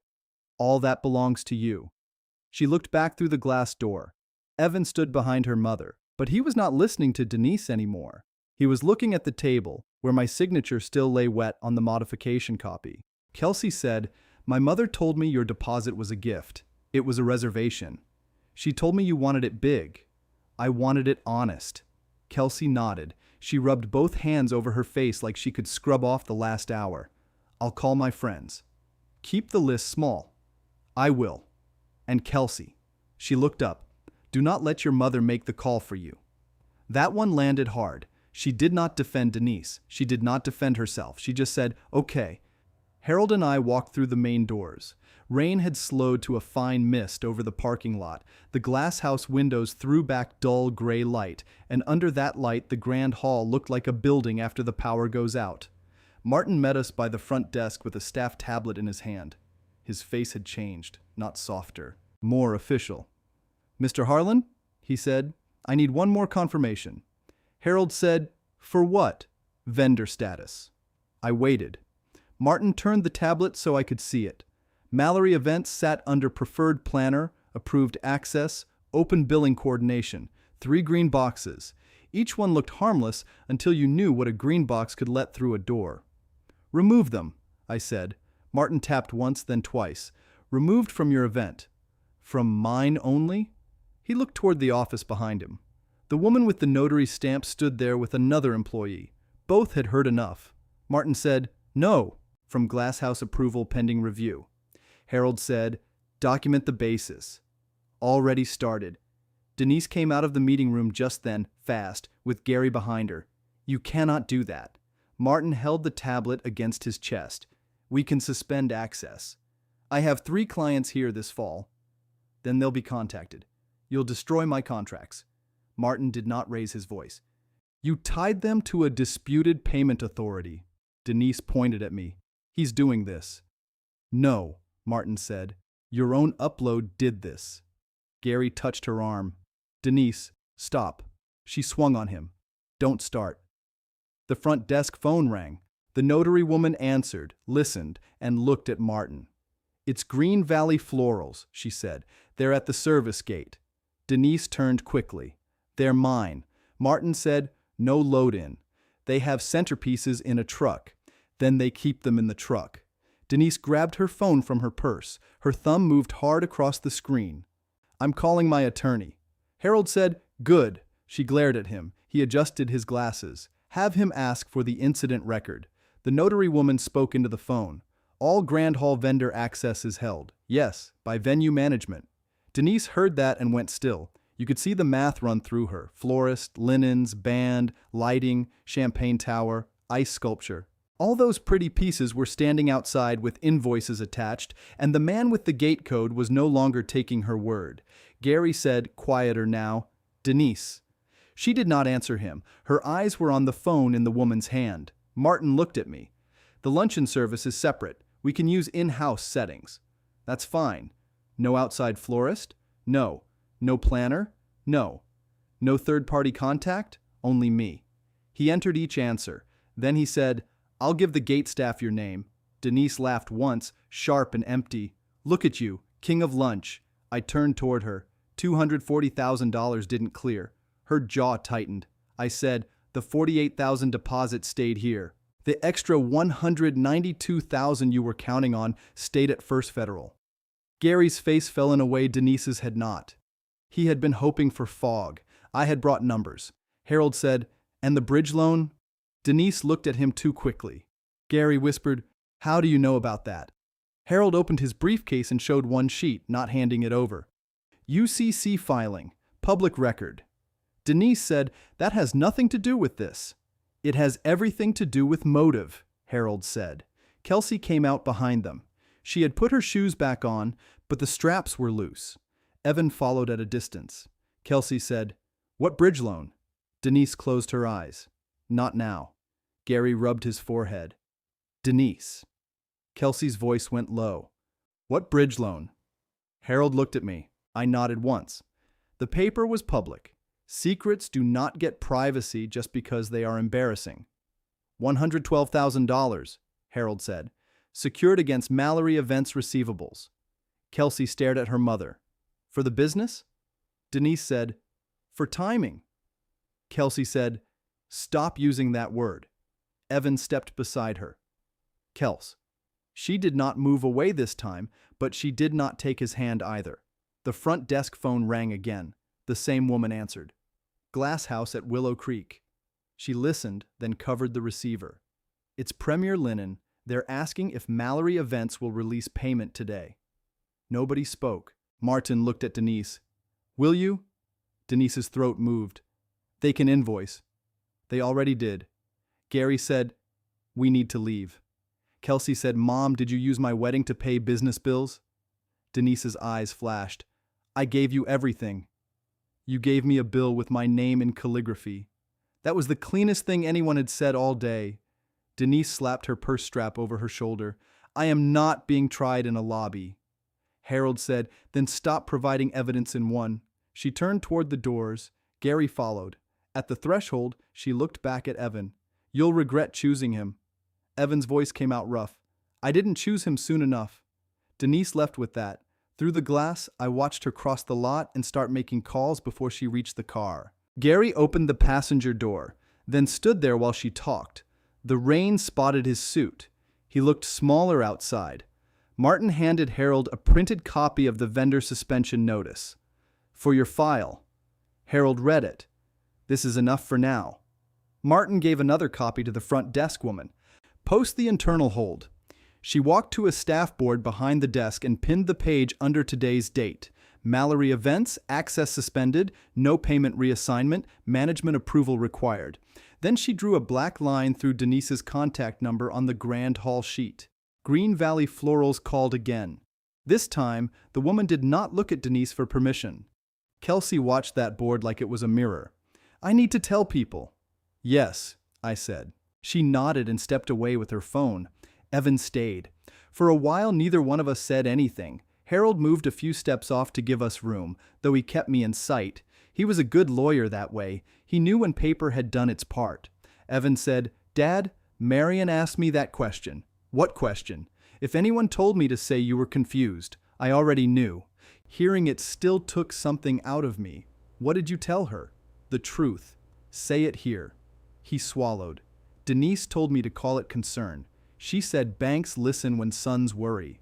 Kelsey stopped pacing near the window. Her phone lowered from her ear. Evan kept going.